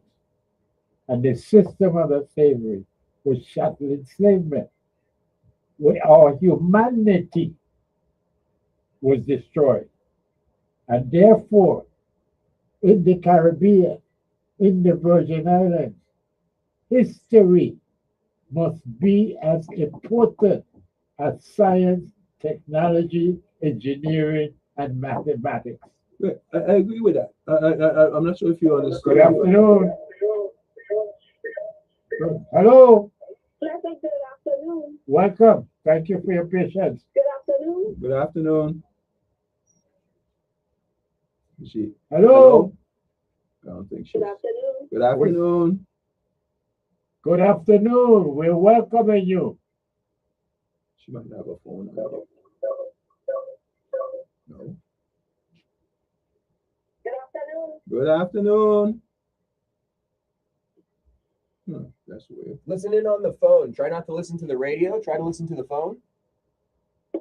Yeah, I think so. I think a phone wasn't hearing us. Well, anyhow, but this is the issue here is that, when it's on the Caribbean or specifically the Virgin Islands, the population overwhelmingly. And that's why the history classes from up until the first year of college should be presenting positive views of Black people, because that's who the students are, that's who the students in the classes are, and that's where the people in our population is. And so we need for them to have a healthy self-respect for themselves and a respect for their classmates. Good afternoon. Good afternoon. Good afternoon. Can you hear us now? I can hear you now with some technology. All right. Well, welcome. We don't have a lot of time, but we want to hear you. Well, it's an interesting conversation you're having there. Public safety is very a priority, and as well as mental health. I see the two with the way the children are behaving in school area. They are going through some mental health issues that we need to be that need to be addressed. In the meanwhile, tomorrow are two important decision-making days that I'd like to touch on. The situation with the racetrack. The senators are going to vote that, and that. We're going to vote it up or vote it down. So we'll see what's going to happen in that. Whether we have a racetrack or we're going to be waiting for the perfect deal to come. In either case, I see what is known as representative democracy. If we, the people, put them in office, and we should be as enlightened as possible. We need the education. We need to know our history. We need to know the process so we get to this point and appreciate what our ancestors have done for us, the sacrifices they made for us to have the rights that we have today and privileges. So we shouldn't take for granted our opportunities to help shape the government, because we will get a new government November 3rd. We're going to have the new the 37 legislature, Board of Education, Board of Elections, and definitely the 10th electing governor. And that's based on whether the people go out and fully participate if we're going to have a true democracy. Because it's a government for the people, by the people, and of the people, but if only a percentage of the population going on and the eligible voters participating, it doesn't truly reflect the will of the majority. So I just want to emphasize how important it is for us to participate in the election process. And then the other issue tomorrow, there is a court case pertaining to a disqualifying candidate for the U.S. House of Representatives, delegate to U.S. House of Representatives. I want the argument to be settled. What is the role and responsibility of the supervisor of the election? Does she have the authority to investigate fraud, suspected fraud, and disqualify candidates? Because that seems to be the crux of the matter. So again, knowledge is power. We need to get as much information as possible so we could make wise decisions when we go to the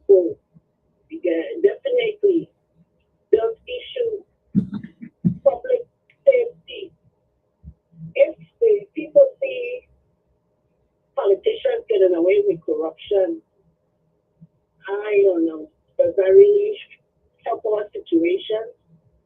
What do you think? I know, Mr. Sisi, you have said it in the past, right? You see a correlation between public corruption and the criminal Murder rate, specifically. Moderate. So I want to hear your thoughts on that again, because I'm hearing corruption. We're seeing it.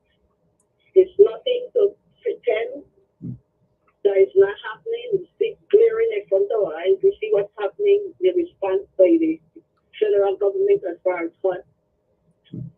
And so I just want to point that out. Yeah. And yes, we definitely need to focus on how our young people could, but the adults, they're emulating the behavior of the adults. So how could we reach them before they come and reach us when it's too late, when they already enter into the criminal justice system?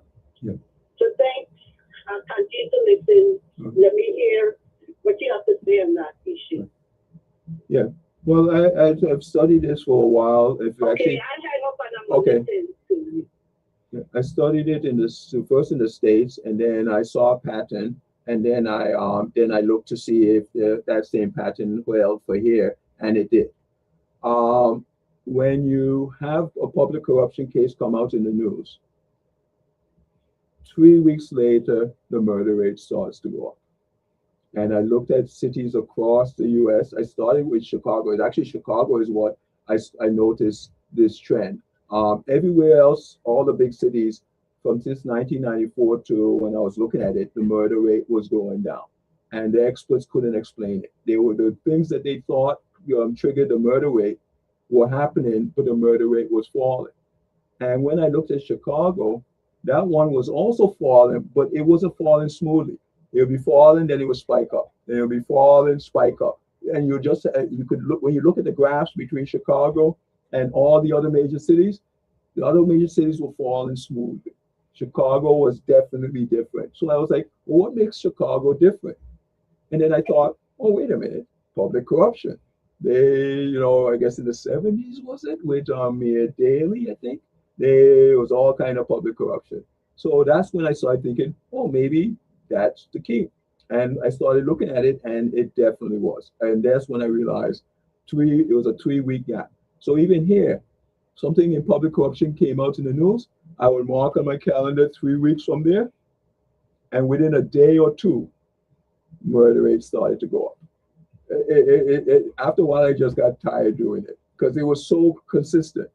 A public corruption thing came out in the news, 3 weeks later, within a day or two of that 3-week mark, you started seeing the increase in the murder rates. And if you think about it, it makes sense. It takes a little while for the guys in the street to hear about, because they're not listening to the news, they're not listening to the talk show. So it takes them a little while, and that's where the 3 weeks come in. But then they start figuring, if the people in the government doing whatever they want, and it means government is breaking down. So if I have a problem, I can't go to the government, I can't go to the police or anybody to deal with it. I have to deal with it myself. And what they come up with is usually not a good thing. And so, yeah, but there is definitely a link between the two. And I said, you can mark it on your calendar. Oh, but before we run out of time, I don't think I saw, but I saw a speech from Marcus Garvey where he was saying, for the Black community, our salvation is in science and religion. And I was so surprised. I was like, Rastas, most of them look at Marcus Garvey as a prophet, but they totally ignored him on this. He was saying you need to get your children into science and religion. And then I knew even prior to this, I ran across Haile Selassie. He started the first university in Ethiopia. and he asked a Jesuit priest to do it for him because he's not an expert, not a professor. So he had this guy, and he developed it, and he had a picture of him and this Jesuit priest in a chemistry lab. And I'm like, it's like a lot of racists think that he was a god. You have Marcus Garvey as a prophet, and they're just totally ignoring what they have to say and what they value. And then when I thought about it, it's at first I thought, well, this is just crazy. But then when I thought about it, Christians do that with Jesus. When they have an issue and they want to know which way to go, they tend to look at the Old Testament and the epistles, not the Gospels, which are about Jesus and his teachers. That's the last place they look at. It's a weird thing that the people we supposedly look up to, we don't care what they have to say about life. We don't value their thoughts on life. And it's the wildest thing. You would think that Christians, or especially with Marcus Garvey and Haile Selassie, you would think that Rastafarians will be pushing their children into science and education. But you find that they're actually doing the opposite.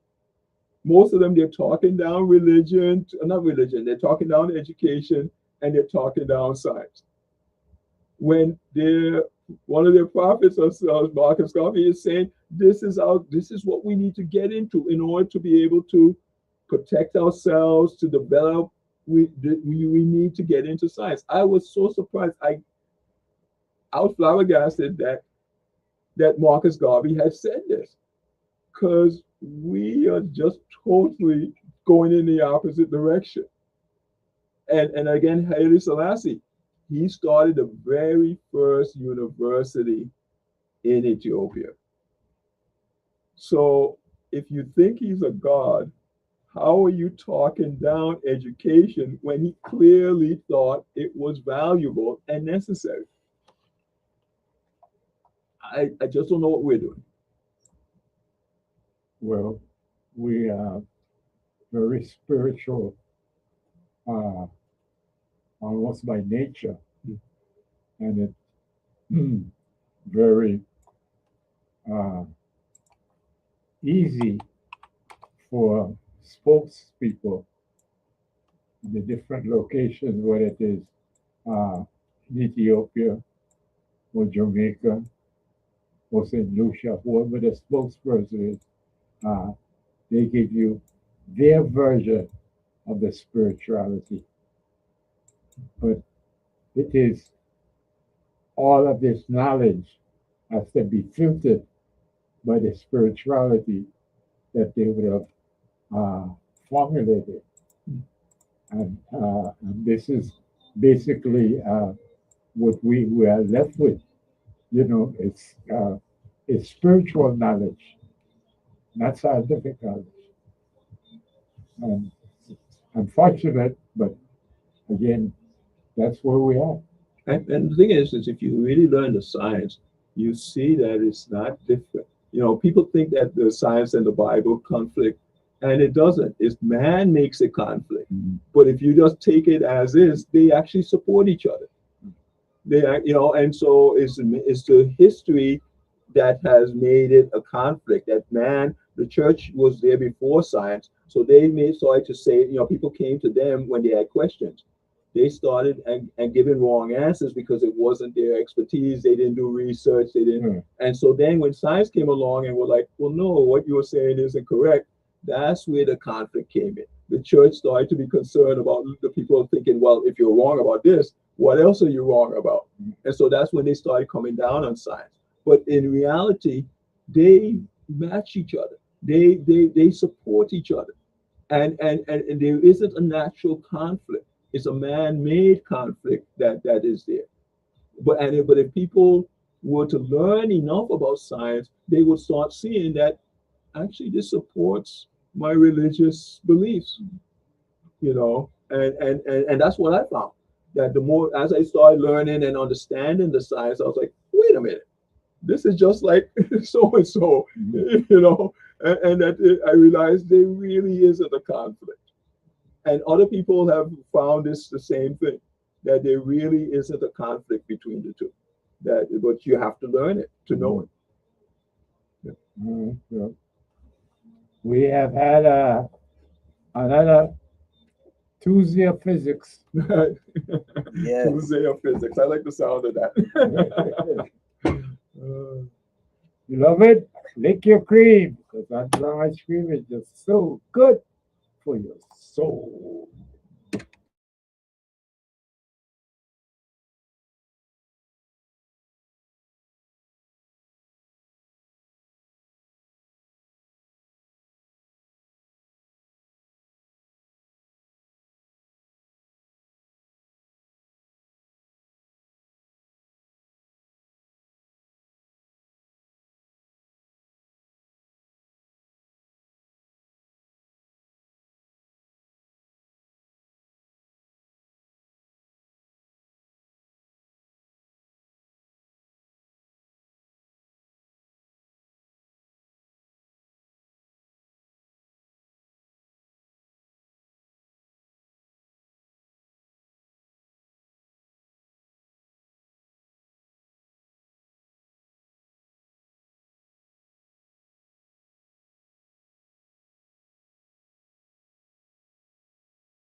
Beloved,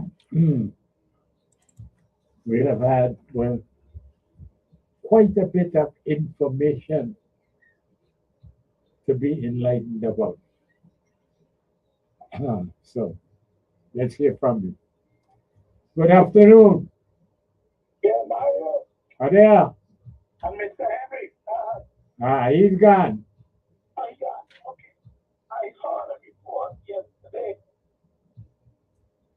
national report that has to do with young people graduated from college, black and white, all kind of color, and they can't find one. In the case of this one lady, she graduated with a master in communication. He spent 2 years, 2 years, and 500 applications all over the place, and she still can't find one. Nobody seems to have an answer as to why that is. Now, scientists, I know suits there neither.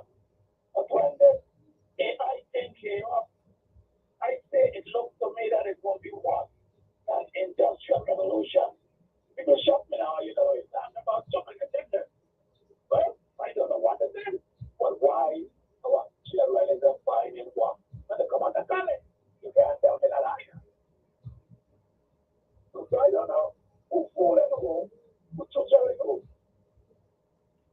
But I think we are for a bad ride and they ain't gonna be easy. I mean, right now, all across America, what they washing away with red, running down with fire. Jared can't find one. And nobody has an answer. Sorry, I don't. Thank you, and thank you so much. Yeah. Okay. Beloved,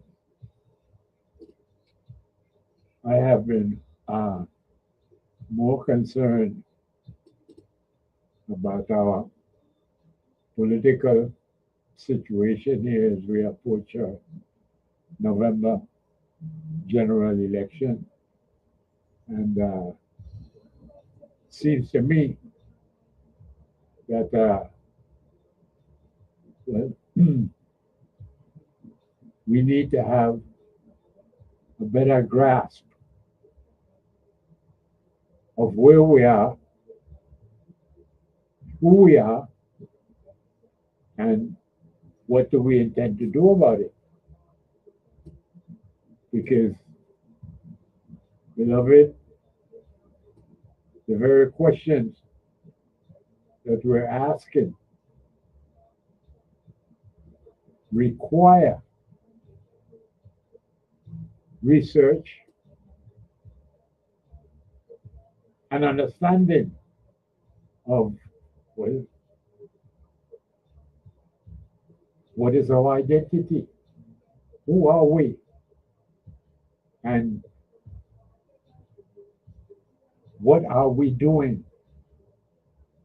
about, for one thing, our identity? And how it concerns me, beloved, is that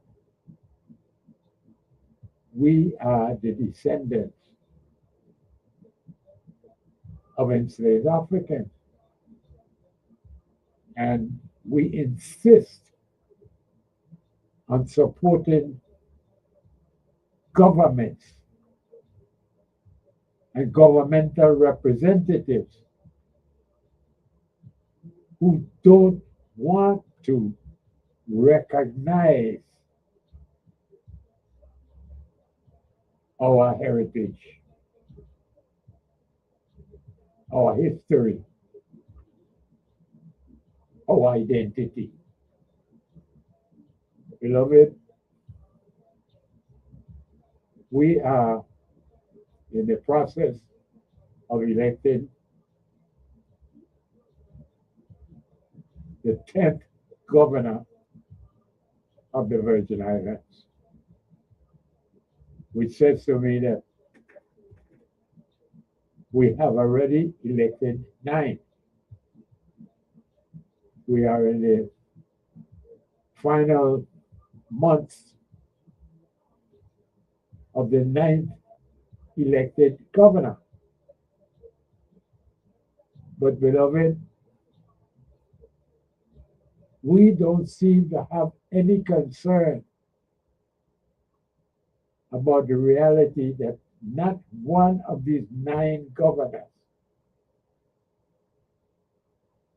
has ever recognized our identity as descendants of enslaved Africans. Start with Dr. Melvin Evans, our first elected leader. Go to Cyril King, then Juan Louis, then Alexander Farley. Beloved, from there we go to Snyder, Turnbull, DeYoung, Mapp, and now Albert Bryan Jr. You tell me which one of those 9 governors has ever publicly identified our identity as being descendants of enslaved Africans. Never happened. And if anything, it is quite the opposite. A contrarian attitude towards our history, so that all our elected governors have made it their business to not celebrate, matter of fact, to not even identify our descent as being that of enslaved Africans. So that, beloved, to this day, we are still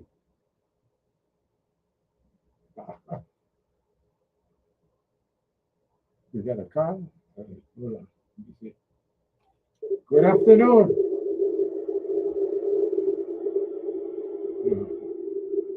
Good afternoon. Hello, good afternoon. Welcome. Welcome, Master. Will I? Pardon me? Who? Is this I-95? No, no, it's not. No, no. Pardon me, beloved. Excuse me that I wanted. But beloved, the point I'm making is one that I think we all recognize and and try not to relate to. Good afternoon. Hey, beloved, I'm back, my son. Yeah, welcome back, man. Yeah. I still have the physics, but we are talk about my candidate. This year, I know how many times? Again, I think we tried for 2 of them, but just like the call before you, I don't know, it didn't come true. Okay, this is one because we're gonna remember this one here. All right. Me and you. Remember Okay. this one. All right. I remember it. I went to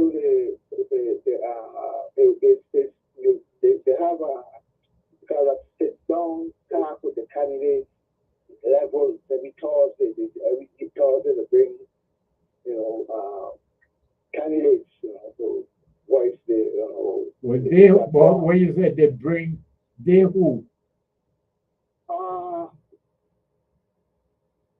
I can't remember one of their names, but it's two moderators and the Well, where does this happen? Where? levels of Christian said. Okay, all right, okay. Yeah.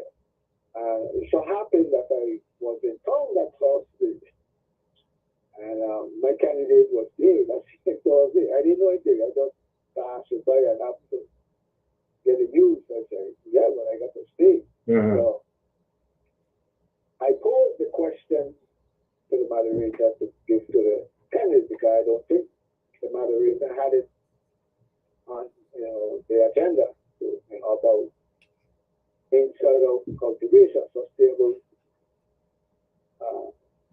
cultivation. And I think you told them about the what it was President Hoover for the 100 years, right? And I posed the same question. Now, I will really call you to tell you that he mentioned about being productive. Uh-huh. Okay, this is how, according to what I read from Tom, who wrote about it, our people was productive in every way. Yeah. So he's talking about government now. So I want the government people or people in government to, get it straight out once we vote this candidate in. Because he plans to make everybody productive. Not that if you're not productive, he's going to send you home. No, he's going to find a way. That would have been my question to suppose that he's going to find a way. Every working people in the government will be productive. Okay. We don't want no way.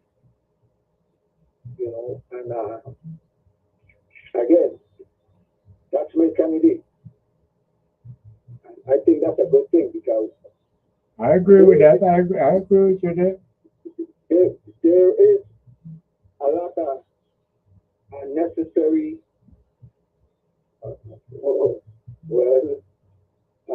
when I say unnecessary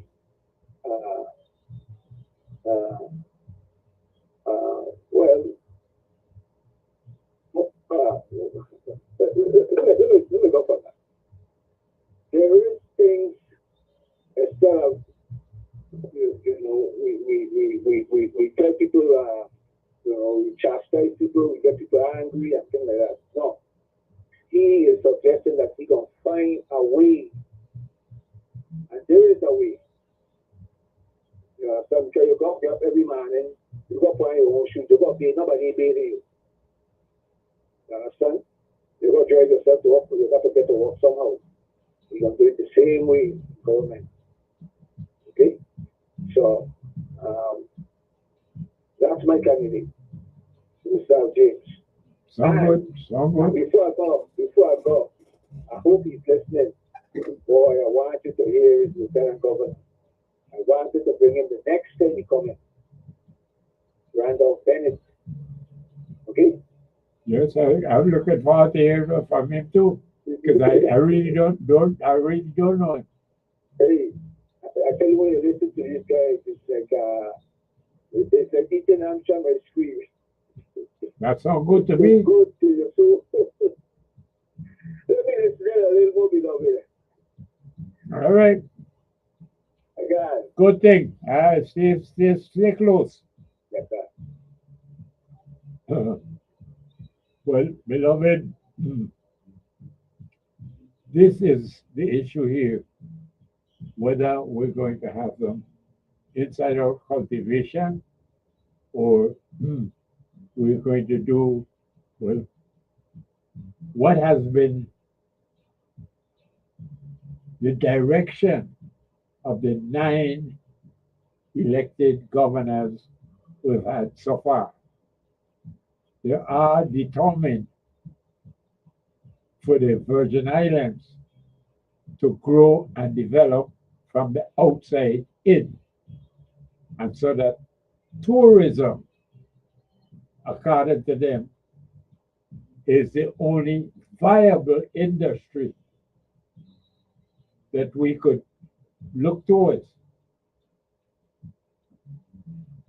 There is no inside out cultivation, and whereas St. Thomas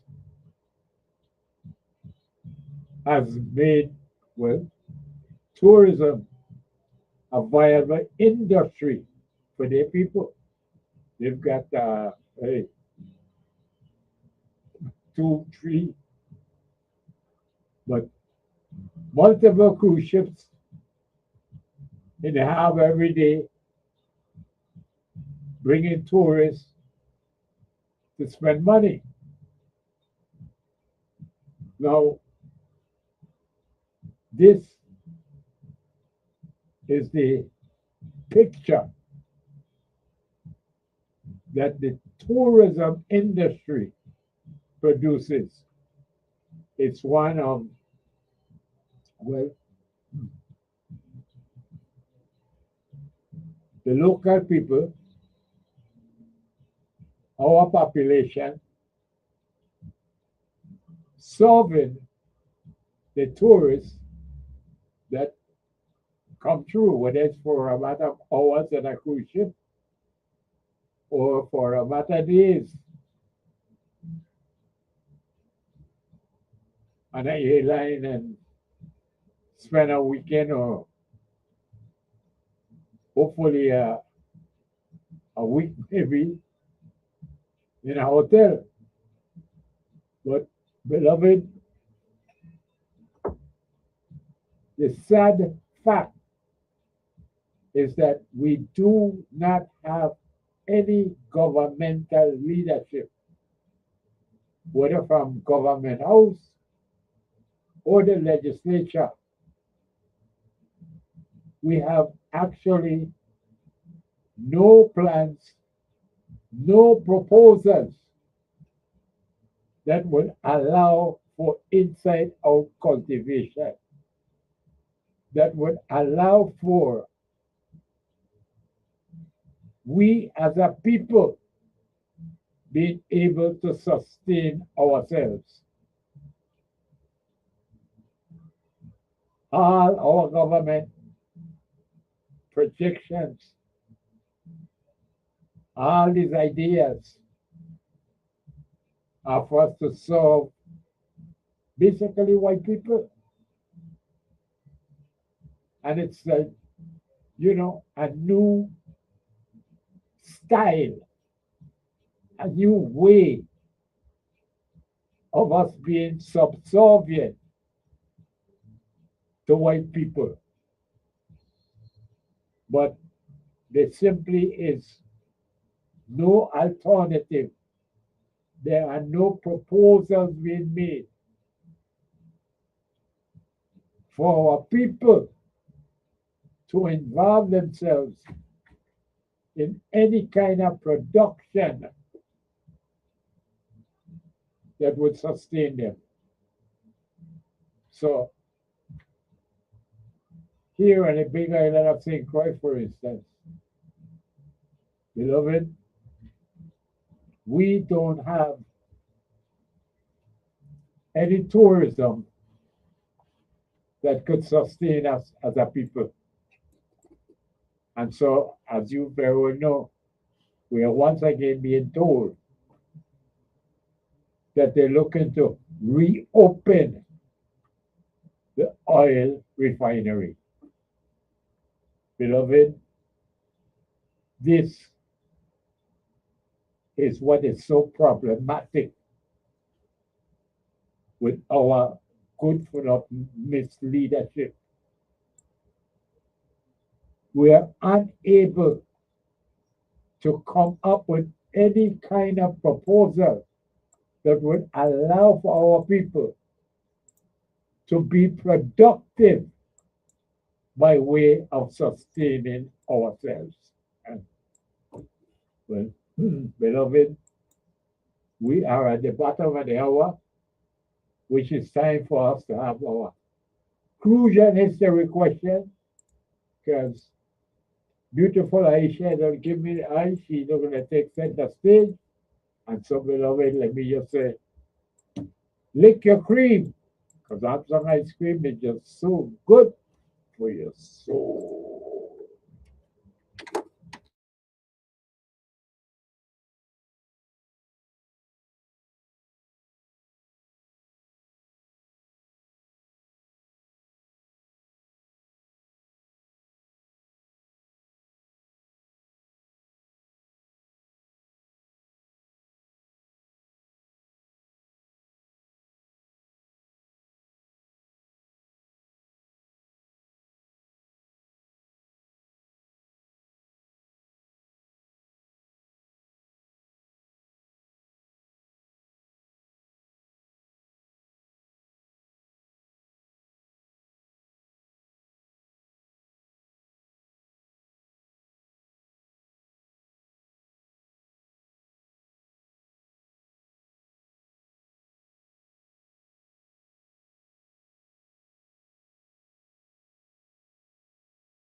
We're back, beloved, and I believe you are ready, because I am ready.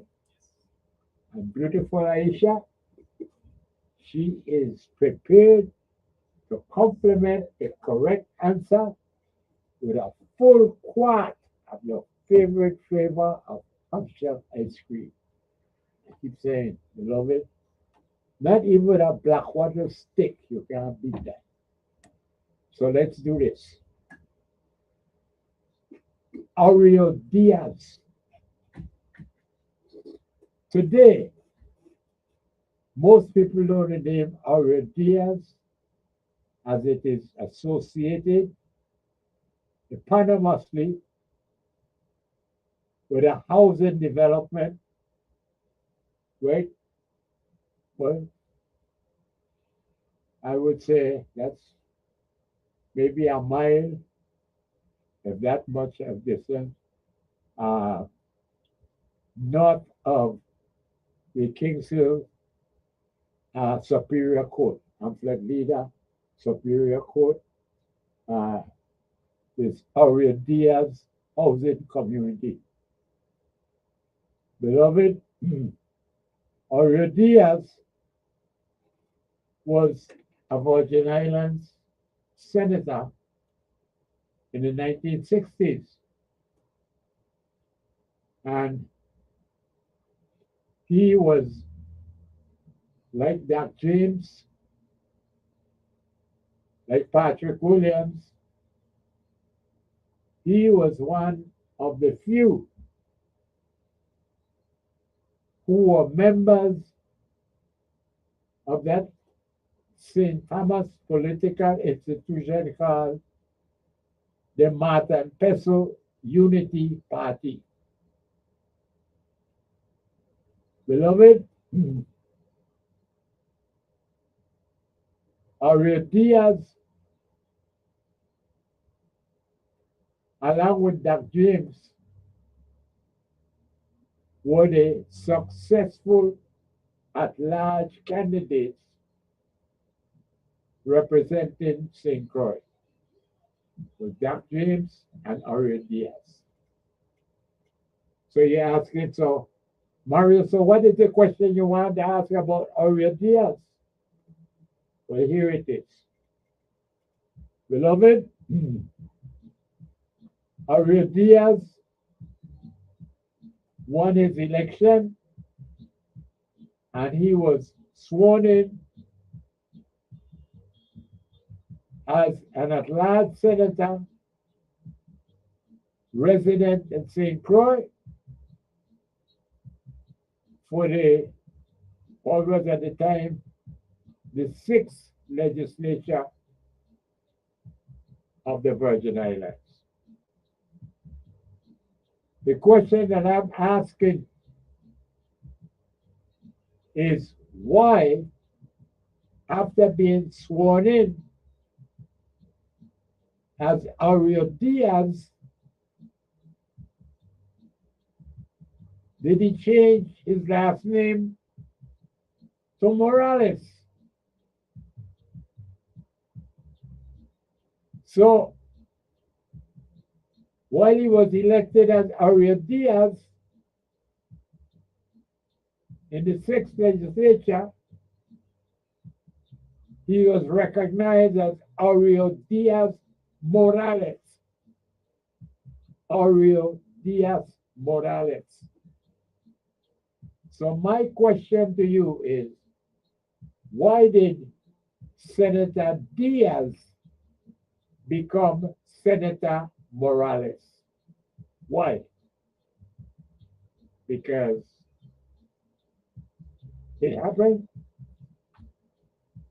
sworn in of Senator Aurelio Diaz, and then once on the floor of the legislature, he became Senator Morales. That is the question that we pose to you, beloved. Why did Senator Aurelio Diaz become Senator Aurelio Diaz Morales? Why?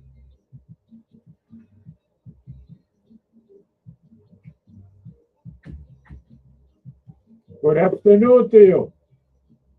Yeah, Mario. Yes, I am. I believe that in keeping with standard tradition, Yes, they wanted to use his mother's name along with his father's last name. Diaz Morales.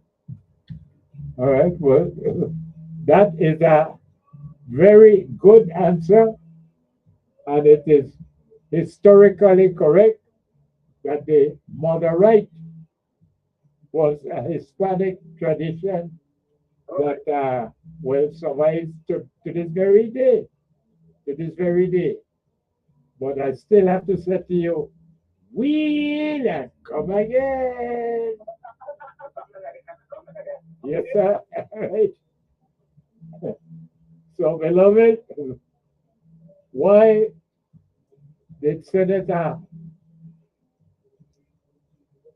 Aurelio Diaz become Senator Aurelio Diaz Morales? Why? And the explanation that we just got is certainly appropriate, and it's a good one, but not the correct one. Good afternoon to you. Hey, Why did Senator Diaz become Senator Morales? so I think a big guess, Mr. Okay. I mean, we supposed to know these things, but they don't teach us. So, Well, that's the problem. Well, I hope we gonna get you to insist because that's the problem that I am using Senator. I ain't saying Senator, he ain't no Senator. Uh, but Gustav James, yes, yes, you yes, know, to yes. bring these things to light is that we want our government to recognize us for who we are and to recognize we are the descendants of our ancestors who were enslaved Africans. We're hiding that. yes, We're proud of it. We want to celebrate it and we want to know more. But our good for nothing, misleading senators and now governors, they want us to hide who we get. Yeah, yeah. So my guess gonna be, I think he tried to hide his identity. Well, again, that, like the other answer, is historically correct. But I still have to tell you, we and come again. Yes, sir. Yes, indeed. I mean, I can't say that you are base. You are actually speaking the truth. And that's the problem with our government all the time, is that, beloved, when they campaigning, it's one thing. And all of a sudden, they know what our issue is. They know what we need, and they campaign about it. Well, forever and ever, always talking to us about it.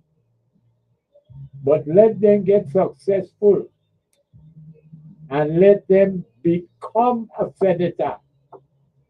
And they officially and legally our representative. Well, listen, all of a sudden, then they forget who we were. All of a sudden, we are no longer the descendants of enslaved Africans. All of a sudden, they don't want us to be connected to our ancestors. They want us to forget who our ancestors were, to not recognize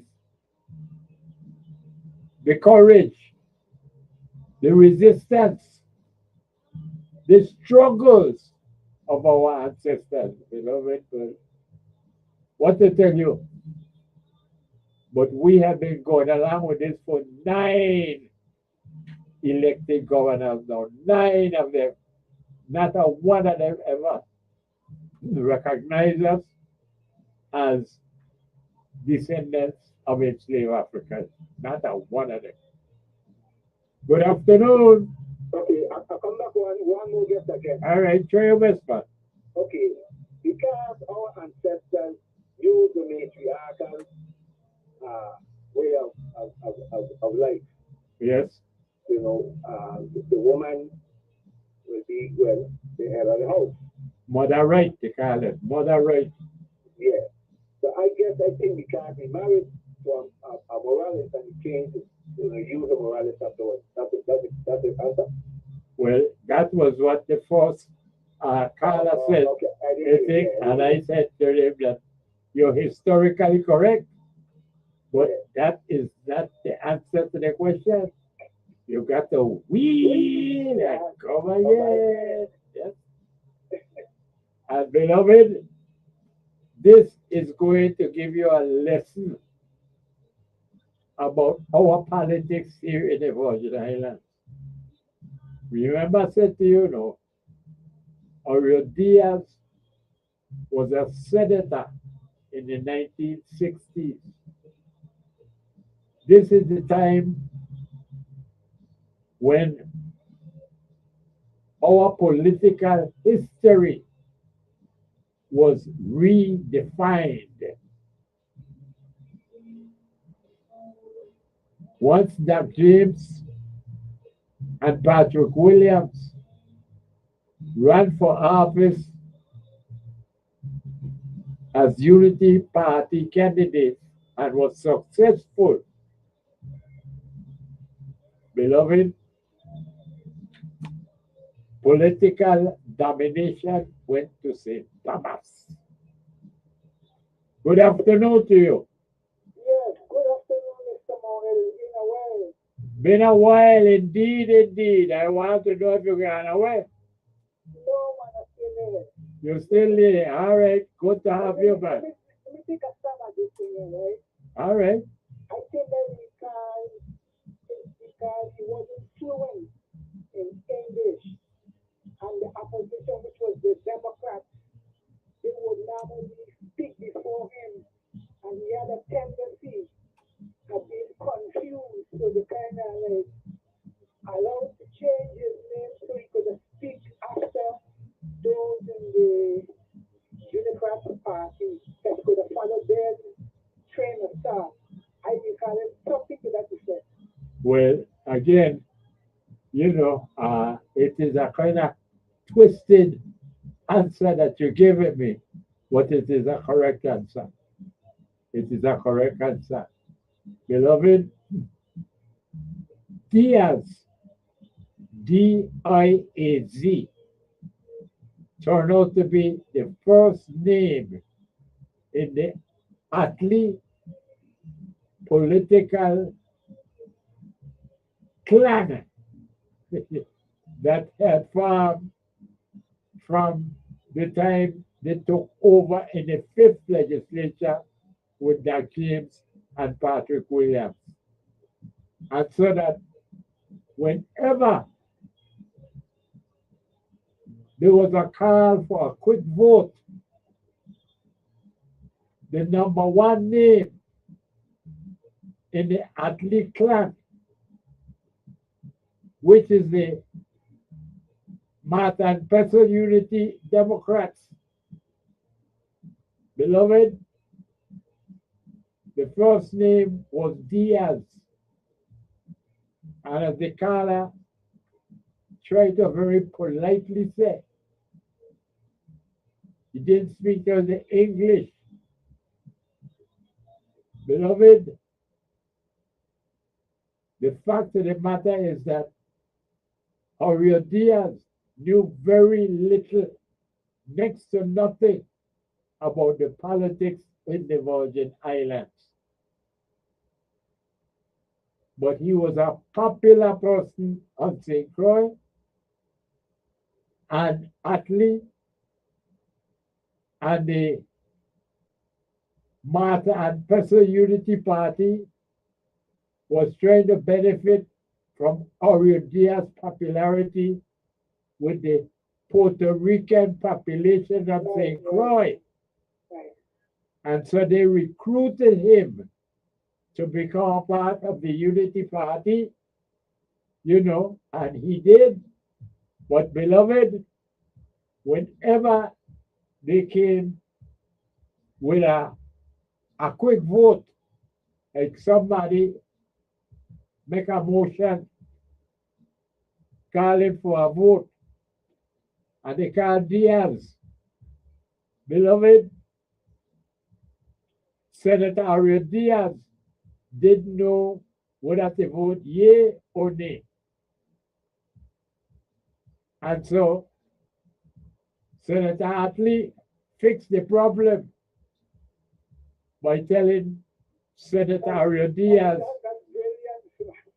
they said, Senator Diaz, you're going to have to change your name because we cannot have you being called first because we have a slim majority in this legislature of 6-5. And your vote could make us lose.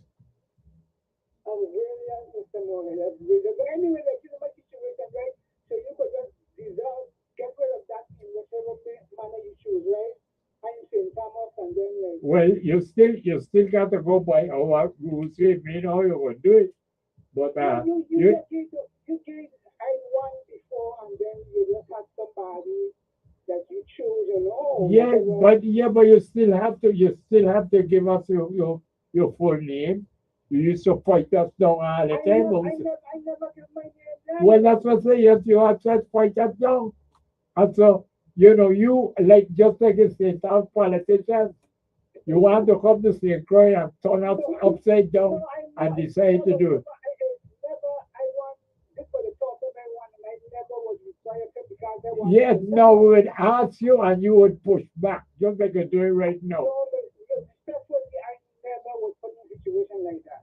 You would always refuse, just like you're doing right now. Mr. Harrigan, and you're speaking about the solar battery. Here, I think it's 210. I Yeah. gave him the thing, but I never went to give him my name and stuff because it was established that I was on St. Thomas. Yes, So you don't need to go through that. yes, but the name was always there, and just like you do it now, you always found a way to not give us a name. And then but yes, but No, I never, no, without serious pronouncement, and I never was required to all right. carry- Well, I am going to give the winners to the next caller, whoever the person is. I am going to give them, the ice cream, compliments of you, the St. Thomas politician who refused to obey our Crucian way of life. It was never a requirement on my part, Mr. Cameron. You, It was never a requirement because the fact that I was on a different island. beloved, you're hearing it? You're hearing it? It sounds just like athlete. All of the political genius and they make us feel stupid. Huh? I say, are you St. Thomas politicians and make us Crucians feel stupid? No, man. That was a brilliant of Mr. Archie, man. Athlete was a political genius. Well, anyhow, Yeah.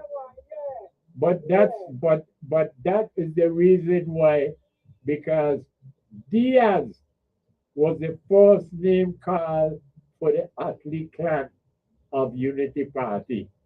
And so, I recall that in reading. That's where it came to mind. yes, well, that is the correct answer, and we will reserve the ice cream for the next caller. The next caller. So we miss your voice, I listen in. Well, all right. Well, we're glad to hear you. I hope you're doing as well as yourself. You're some good. All right. All the best then. Thank you. Congratulations. Thank you. All right. Good afternoon to you. Good afternoon, Mr. Well, good afternoon and welcome. You are a winner. All you have to do is give me your full name, and you're the one that are going to get the ice cream. Okay. This is you. Let me go. All right. You want me to go? Let me go to the gas station. Gautier. Yeah. Yeah, man. Yeah. Well, Okay. No, but I want him more about this. The answer to this question. The question itself. I want him more about this. all right. Well, then we finish. We go finish just now. But hold on. Just tell me, because you're the winner. What flavor ice cream you want? Well, the one I don't go outside. I always was buried. Okay, all right. Gooseberry. Okay.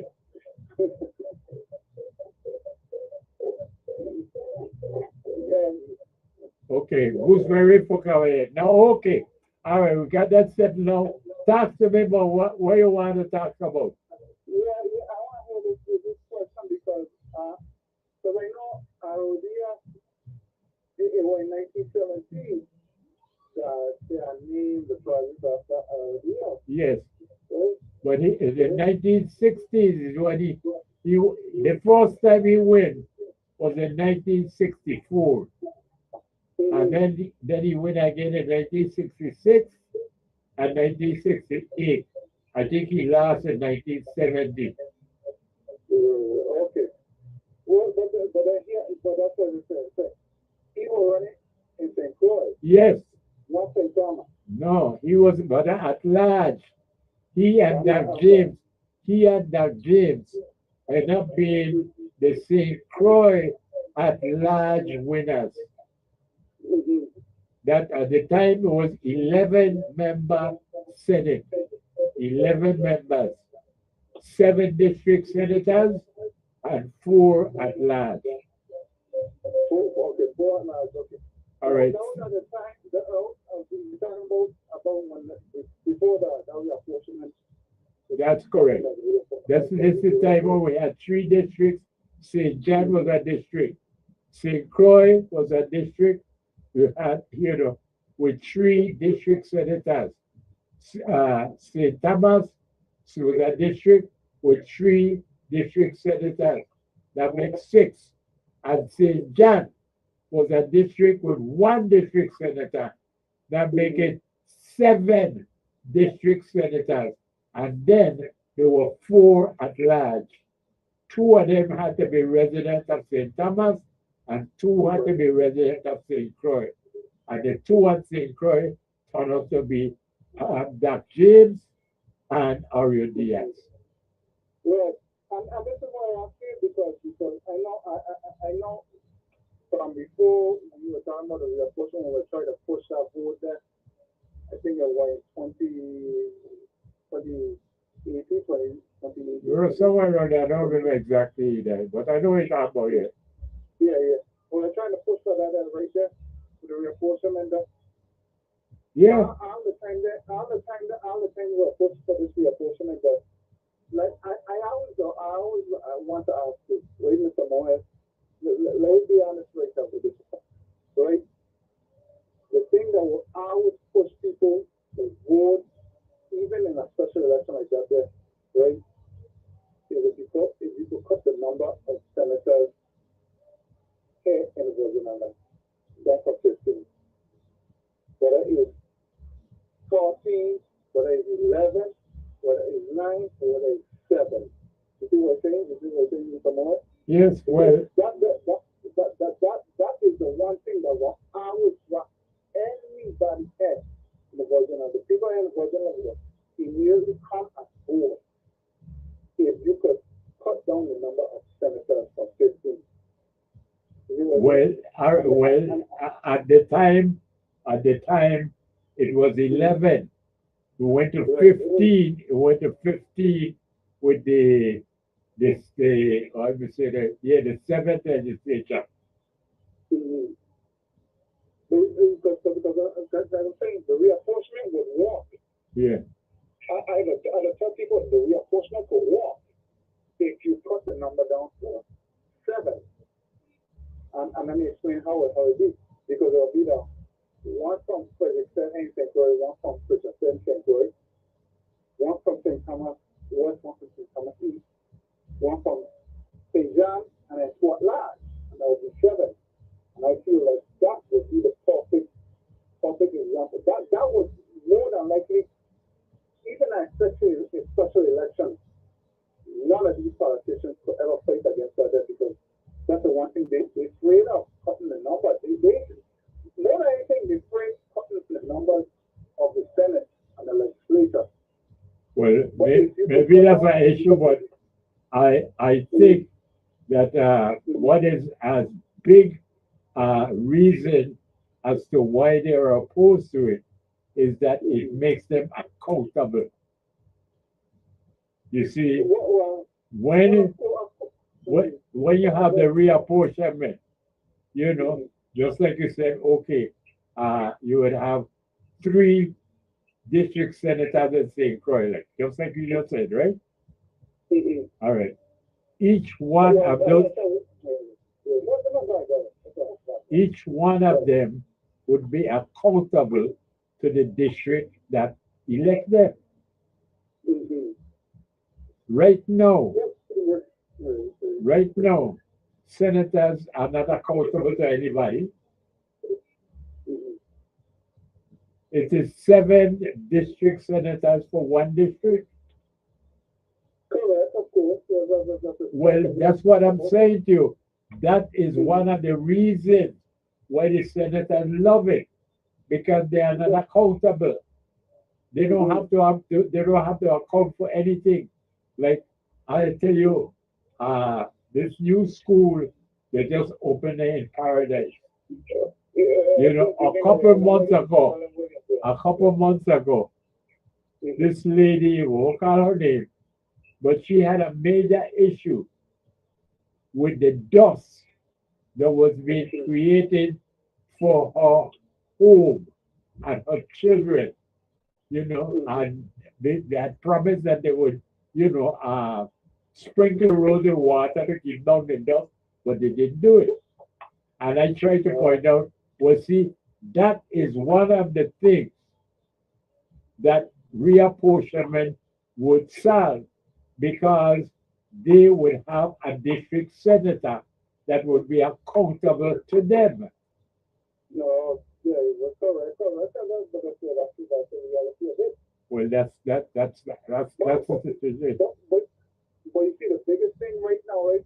Of course, accountability is important, but you will never get the attention of the public here in the Virgin Islands if you cannot put the size of the legislature. 15 senators is just too much.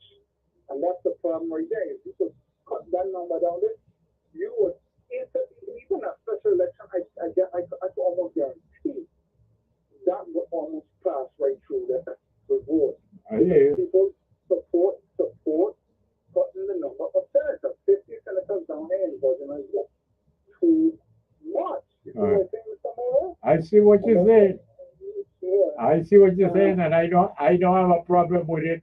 But the thing is that, you see, the senators, they know that if you put this in a special election, people are not going to turn out. Right, correct. And They that's risking their job. That's what it is. Basically, they're risking their job. well, this is what going on. Yes, this is what going on. Yeah, and I totally agree with you with that. And let me just repeat what you're saying, right, Mr. Moore, because with the reapportionment, Yeah. it can still work if we just cut the senator down to half, like I said, to 7. And you probably could correct me if you disagree with me on this one, right? But like I said, the down to 7, like I said before, 1 in Frederickstead and St. Louis, 1 in Christiansted, 1 in St. Thomas West, 1 in St. Thomas East, 1 in St. John, and Fort Lodge. You see, that right there that would be a solution that would solve a lot of problems right down here. And I think a lot of people will be for it because they're not only hearing about the reapportionment, they're hearing about the size of the legislature being cut down.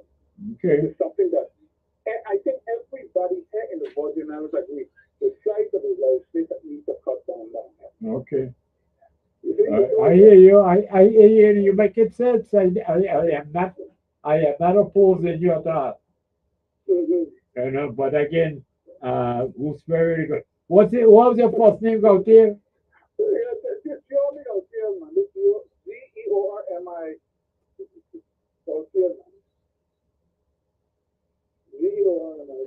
Geormi Gautierman, Mr. Moore. Yes, man, I got you. This is the first time you're winning. Yeah, that was it. Well, I just wanted to learn a little bit more about that, the history about what you were talking about. Right. Well, that's what we did here from information and enlightenment. And so feel free. Thank you so much, Mr. Moore. You are very welcome and congratulations to you, Mr. Gautier. Enjoy your ice cream. Thank you. All righty. Good thing. Okay. And beloved, lick your cream because Amazon ice cream is just so good for your soul.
Beloved, and this is last lap time.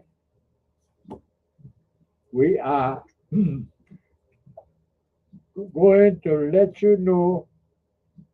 No, we got a caller. Let's go. Let's go. Good afternoon. Pleasant good afternoon. Thank you for your patience, my dear. Thank you so much. Welcome. You're welcome. Not everyone agrees that the number of senators should be reduced. I for sure vehemently opposed to that. All right. Because Well, it's so well, all right, that's fine.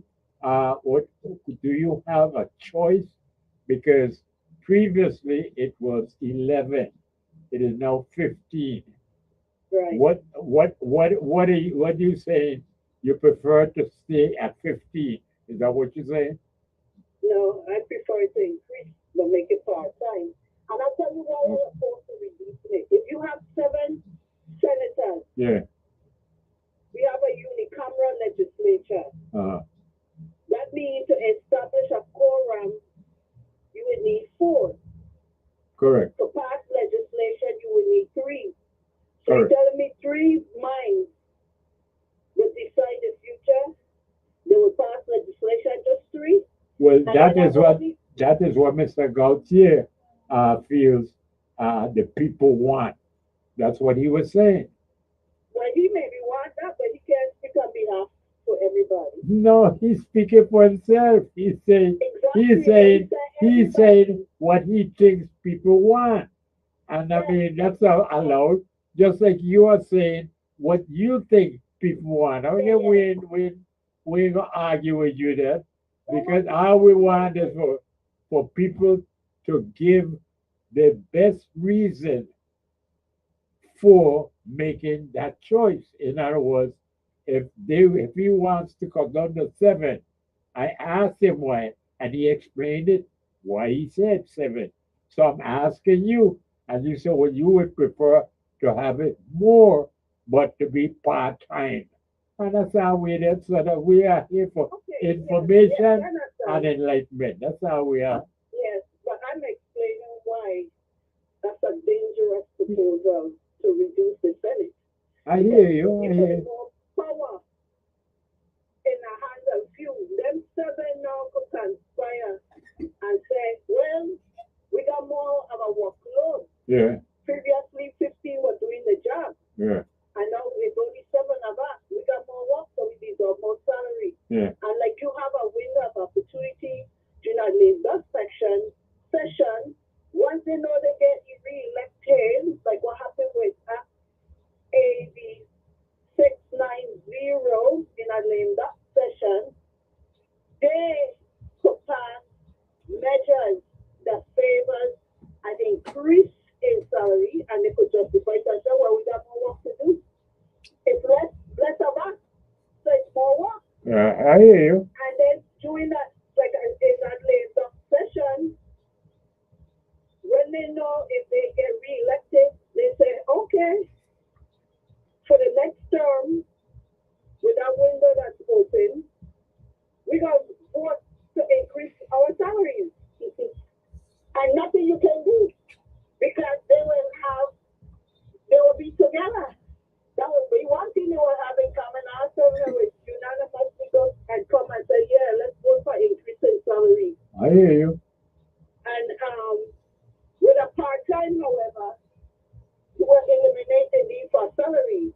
Yeah. And they could maintain the government job, which we know with the GRS, you have a problem with the ratio of between active employee and retirees, which is creating an what do you call it, the liability issue and funding liability. And so I am saying with part-time, they maintain a regular job, they could stay on the government payroll and sustain the GRS and just receive a stipend, just like with the board when they meet. They receive a stipend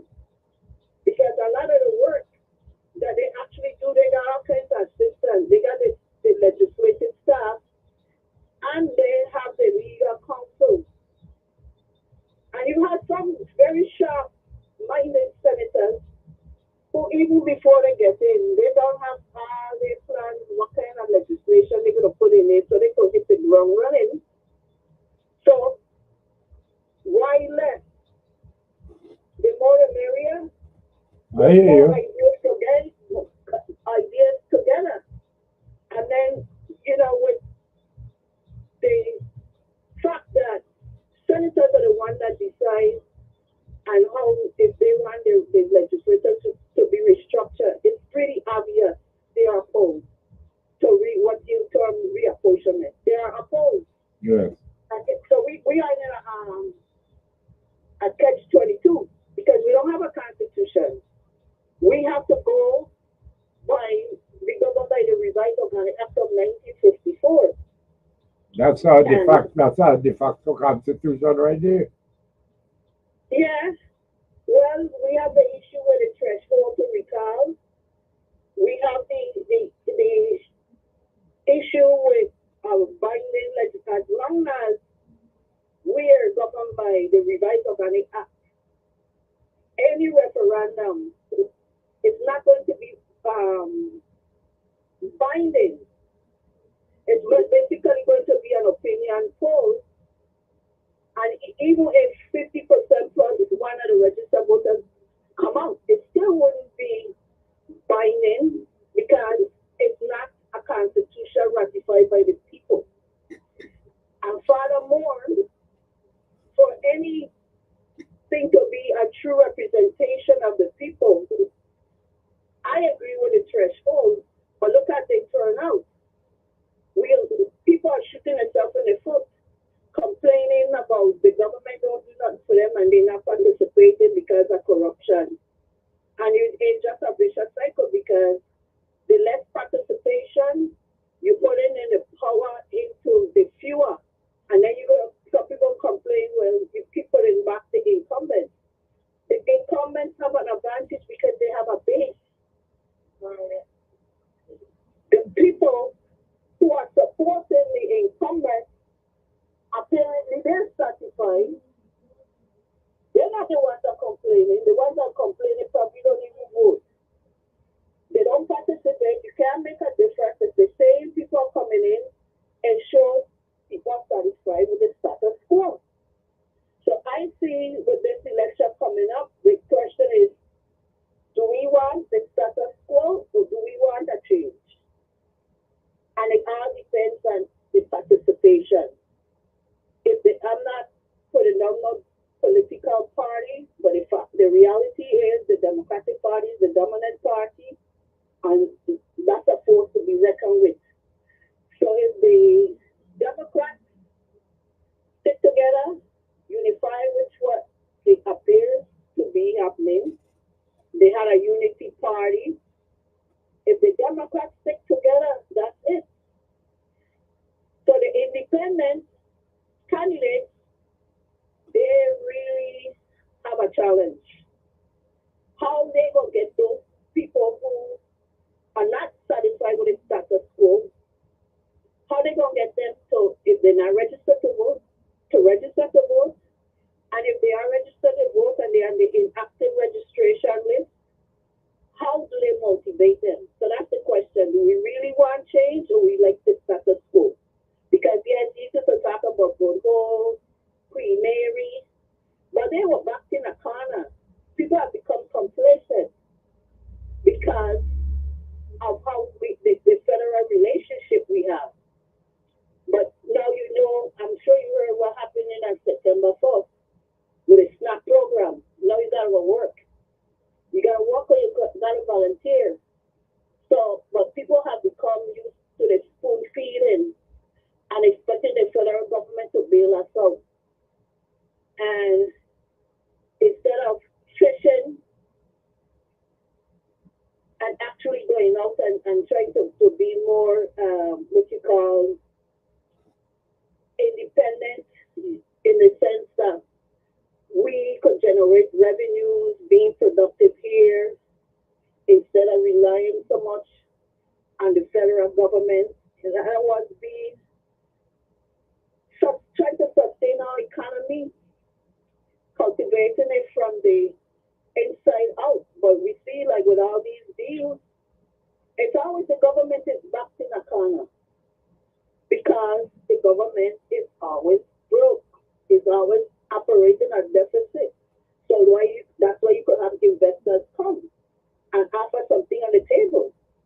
You could take it or leave it. Okay. What happens when you leave it? Will there be another opportunity anytime soon for a racetrack? Or we're gonna be complaining, it could have, would have, should have. That's all I'm saying. We hear you. Cautious people, be cautious, take this election seriously. It depends on your future.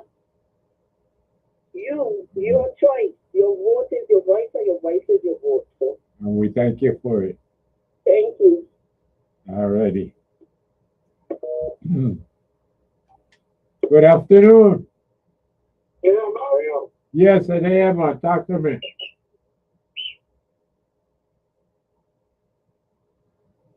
Hello. Yeah, okay. After I tried, it's funny some way that you will carry both your mother, father, last name. Yeah. And that didn't work. I thought that it had to be political. But I did not know that my big brother won't be happy. But I've been the one to tell the, because of the situation, them voting first. Yes. He needed them to vote later on. Yes, indeed. Yes, he did. Right. Right. Okay. But like I said, I tried that way further than I tried the political way. My political way would have been that having two Hispanic last name, it's better his chances to get reelected. What? Yes, I'm a big Spanish name. Well, he didn't have any problem getting re-elected because he had a good base in St. Croix because he was, represented Puerto Rican community, and Okay, true. just like it took place in the election before that, which was the fifth legislature. That was when Doc James was running with Patrick Williams. Right. But the political genius that was actually saw that, that Patrick Williams was not strong enough. Right. And so that is why he recruited now Ariel Diaz, because he had the Puerto Rican base behind him. Right. And with the addition as to what he and Maduro would get, usually I think they say by 3 o'clock. 3 o'clock, I think is when they used to say 3 o'clock. Don't give me no more votes. Get the votes into St. Croix. Yeah. Well, so that, so Ariel Diaz, had a safe position, and he was, a much better, a stronger candidate than Patrick Williams. You're right. But then you probably know the name of Kenny Oberto from St. Thomas. That Spanish guy that had run in the legislature in St. Thomas. Right? Yeah. So I suspect that he was recruited by the other GSA for the set purpose of capturing Spanish votes. Yeah. Right. But I don't think it worked. I don't think it worked. I don't think Capo won. You don't think Capo was affected? No, I don't think so. So, What legislature did he win? I don't understand. What legislature did Capo win? Well, I really can't say. I don't know. I don't have that history. But that's what I'm saying to you. I say I don't think that he was successful at the polls. Okay. Well, what I remember Capo doing that for the years he's been at St. Thomas and in the legislature and throughout, he still was not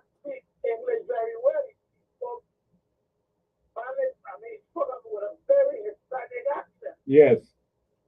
And even when he's trying to save roads, he wants to put the water money. Yeah. For me, you know. But I don't know, he's a peculiar fellow. Because I believe, as I recall back then, he used to take his instructions, even though we should thought from all the Amaduro. Mm. You see? I hear you. But now if I just start and mention that since I am well the familiar Hispanic way of carry your bushel, and then no mess my papa. All right. All right. I say, well, let me go to the political way. Okay. And that's what I was thinking. I end up being right, except that I wasn't thinking I would have been wrong. And I started to do that change. Yes, indeed. Yes, indeed. I don't know how, I don't know if that's what I remember all the had a nephew one time. And he said, he gonna be the second or last. It's that easy. No problem. I said, if he talks to talk, it's all a lot. But that man was just a political wizard, a genius. Well, I said he was born to do that. And I am so happy that he was one of my mentors, even though he was a Democrat. And I remain an ICM. Okay. Anyway, get them there. You know what I'm saying? okay. All righty. Thank you. But I give him his due, and I would always say he was a political genius. Can you always do? Once you're getting it through all the time. All right. Okay. Good afternoon. Yes, good afternoon again, man. Welcome again, man. Yes. Quickly, since time is up there, I can start by saying that the proposed Southland deal for the racetrack is really just a gaming bill designed for Southland games to come into That's all it is. backdoor. That's all it is. I mean, and but this is something that's been going on now for over 20 years, you know, and it comes down to whereas, you know, St. Croix is going to have to give up, you know, well, if you want horse racing, you've got to take Southland Gaming. Yeah. They got me over the barrel as usual. Yeah. But here's what we got to look at.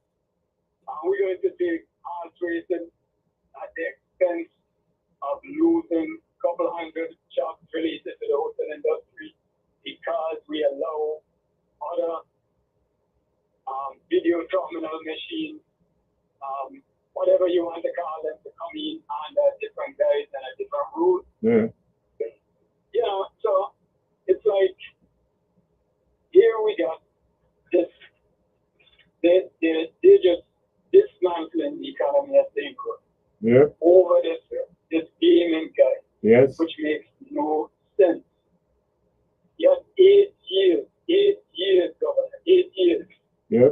Could have negotiated a deal with prominent horse racing industries, or even gone to the two existing hotels and asked them to join forces, whatever, and have it open. We claimed there was 5 million. There's many other ways. So are we going to go at this at the expense of the workers at TV and Caravellage? Because when they can't turn a profit anymore, they're going to close. And that's going to be less hotel rooms, less desire for the airlines to want to come here. Right. Because they tie their flights based on two things: events and occupancy rate. Right. The availability of rooms. If we lose rooms, we'll most certainly then lose more airlines. So there's more things we got to look at other than just, it's a good deal for the hot truck and we need to take it. No, it's a terrible deal. We don't need it. The repercussions are going to be great. And I hope all that will be taking part in it, hearing it, and will understand it. It's not about past reasons. It's about the economy of St. Croix and us being able to start moving forward with some kind of Right. just going forward. I mean, we've been going backwards for the last couple of years, and it's so. But once again, it looks like it's just gonna come down to the Thomas versus St. Croix, and they're going to want to ram this down our throat, and it's a terrible deal. It's only going to benefit the people who get a little side cut. It's not going to benefit St. Croix. Not because they don't build a track for the state. It's not going to benefit us, not in the least bit of the way. I can't see that. You know? Like I said, it's something been going on for over 20 years, and it's still the same situation, and they still get St. Croix backed up in a corner. Yeah. And that's why, you know, the more I see the situation, I just say to myself, we need to just separate, because majority of the politicians out of St. Thomas don't regard St. Croix as a viable economic powerhouse that it is. It's always like oppressing, short-changing. Yeah. I'm like, come on, 7 St. Croix senators, they need to get the head out of the stand and see what this deal is, man up, hold it down, and hope that the at large we're going to rely on St. Croix votes, come along with it, and kill this thing. Because he might go along with it, and we could just vote it behind out, but it just depends on how big the envelope he's gotten. I hear you. You know, he might figure, well, what the heck? I'm being paid. But the bottom line is we are being sold out by, oh gosh, I could call names, but it would be nice sometimes. But there's no integrity in the politician. And people use the word integrity like it's candy. But integrity is such a strong word. You know? And if we could find some politicians who have that, it would be a sustainable time. That would be major. Yes. Really, really super major. You know? But I don't. We have what we have because of who we are. I don't. That's just how I'm going to deal with it. But thank you for the time. And thank I you. think it's about the end of the show. Thank you for your commentary. It's very, very, very relevant. Yes. Okay. Have a good day. Thank you. Thank you. All right. Yeah. Okay. Well, beloved, we come to the end of another Tuesday afternoon of information and enlightenment. And again, I would like to underscore and speak to the issue of the candidacy of Stacey Plaskett, beloved. I don't think it is appropriate, and that she is more a puppet of a, well, a now deceased registered sexual predator. But beloved, there are only too many who are stepping up to take his place, and she is indeed making the rounds, and you heard it already, beloved, that Bloomberg is actually committing $150,000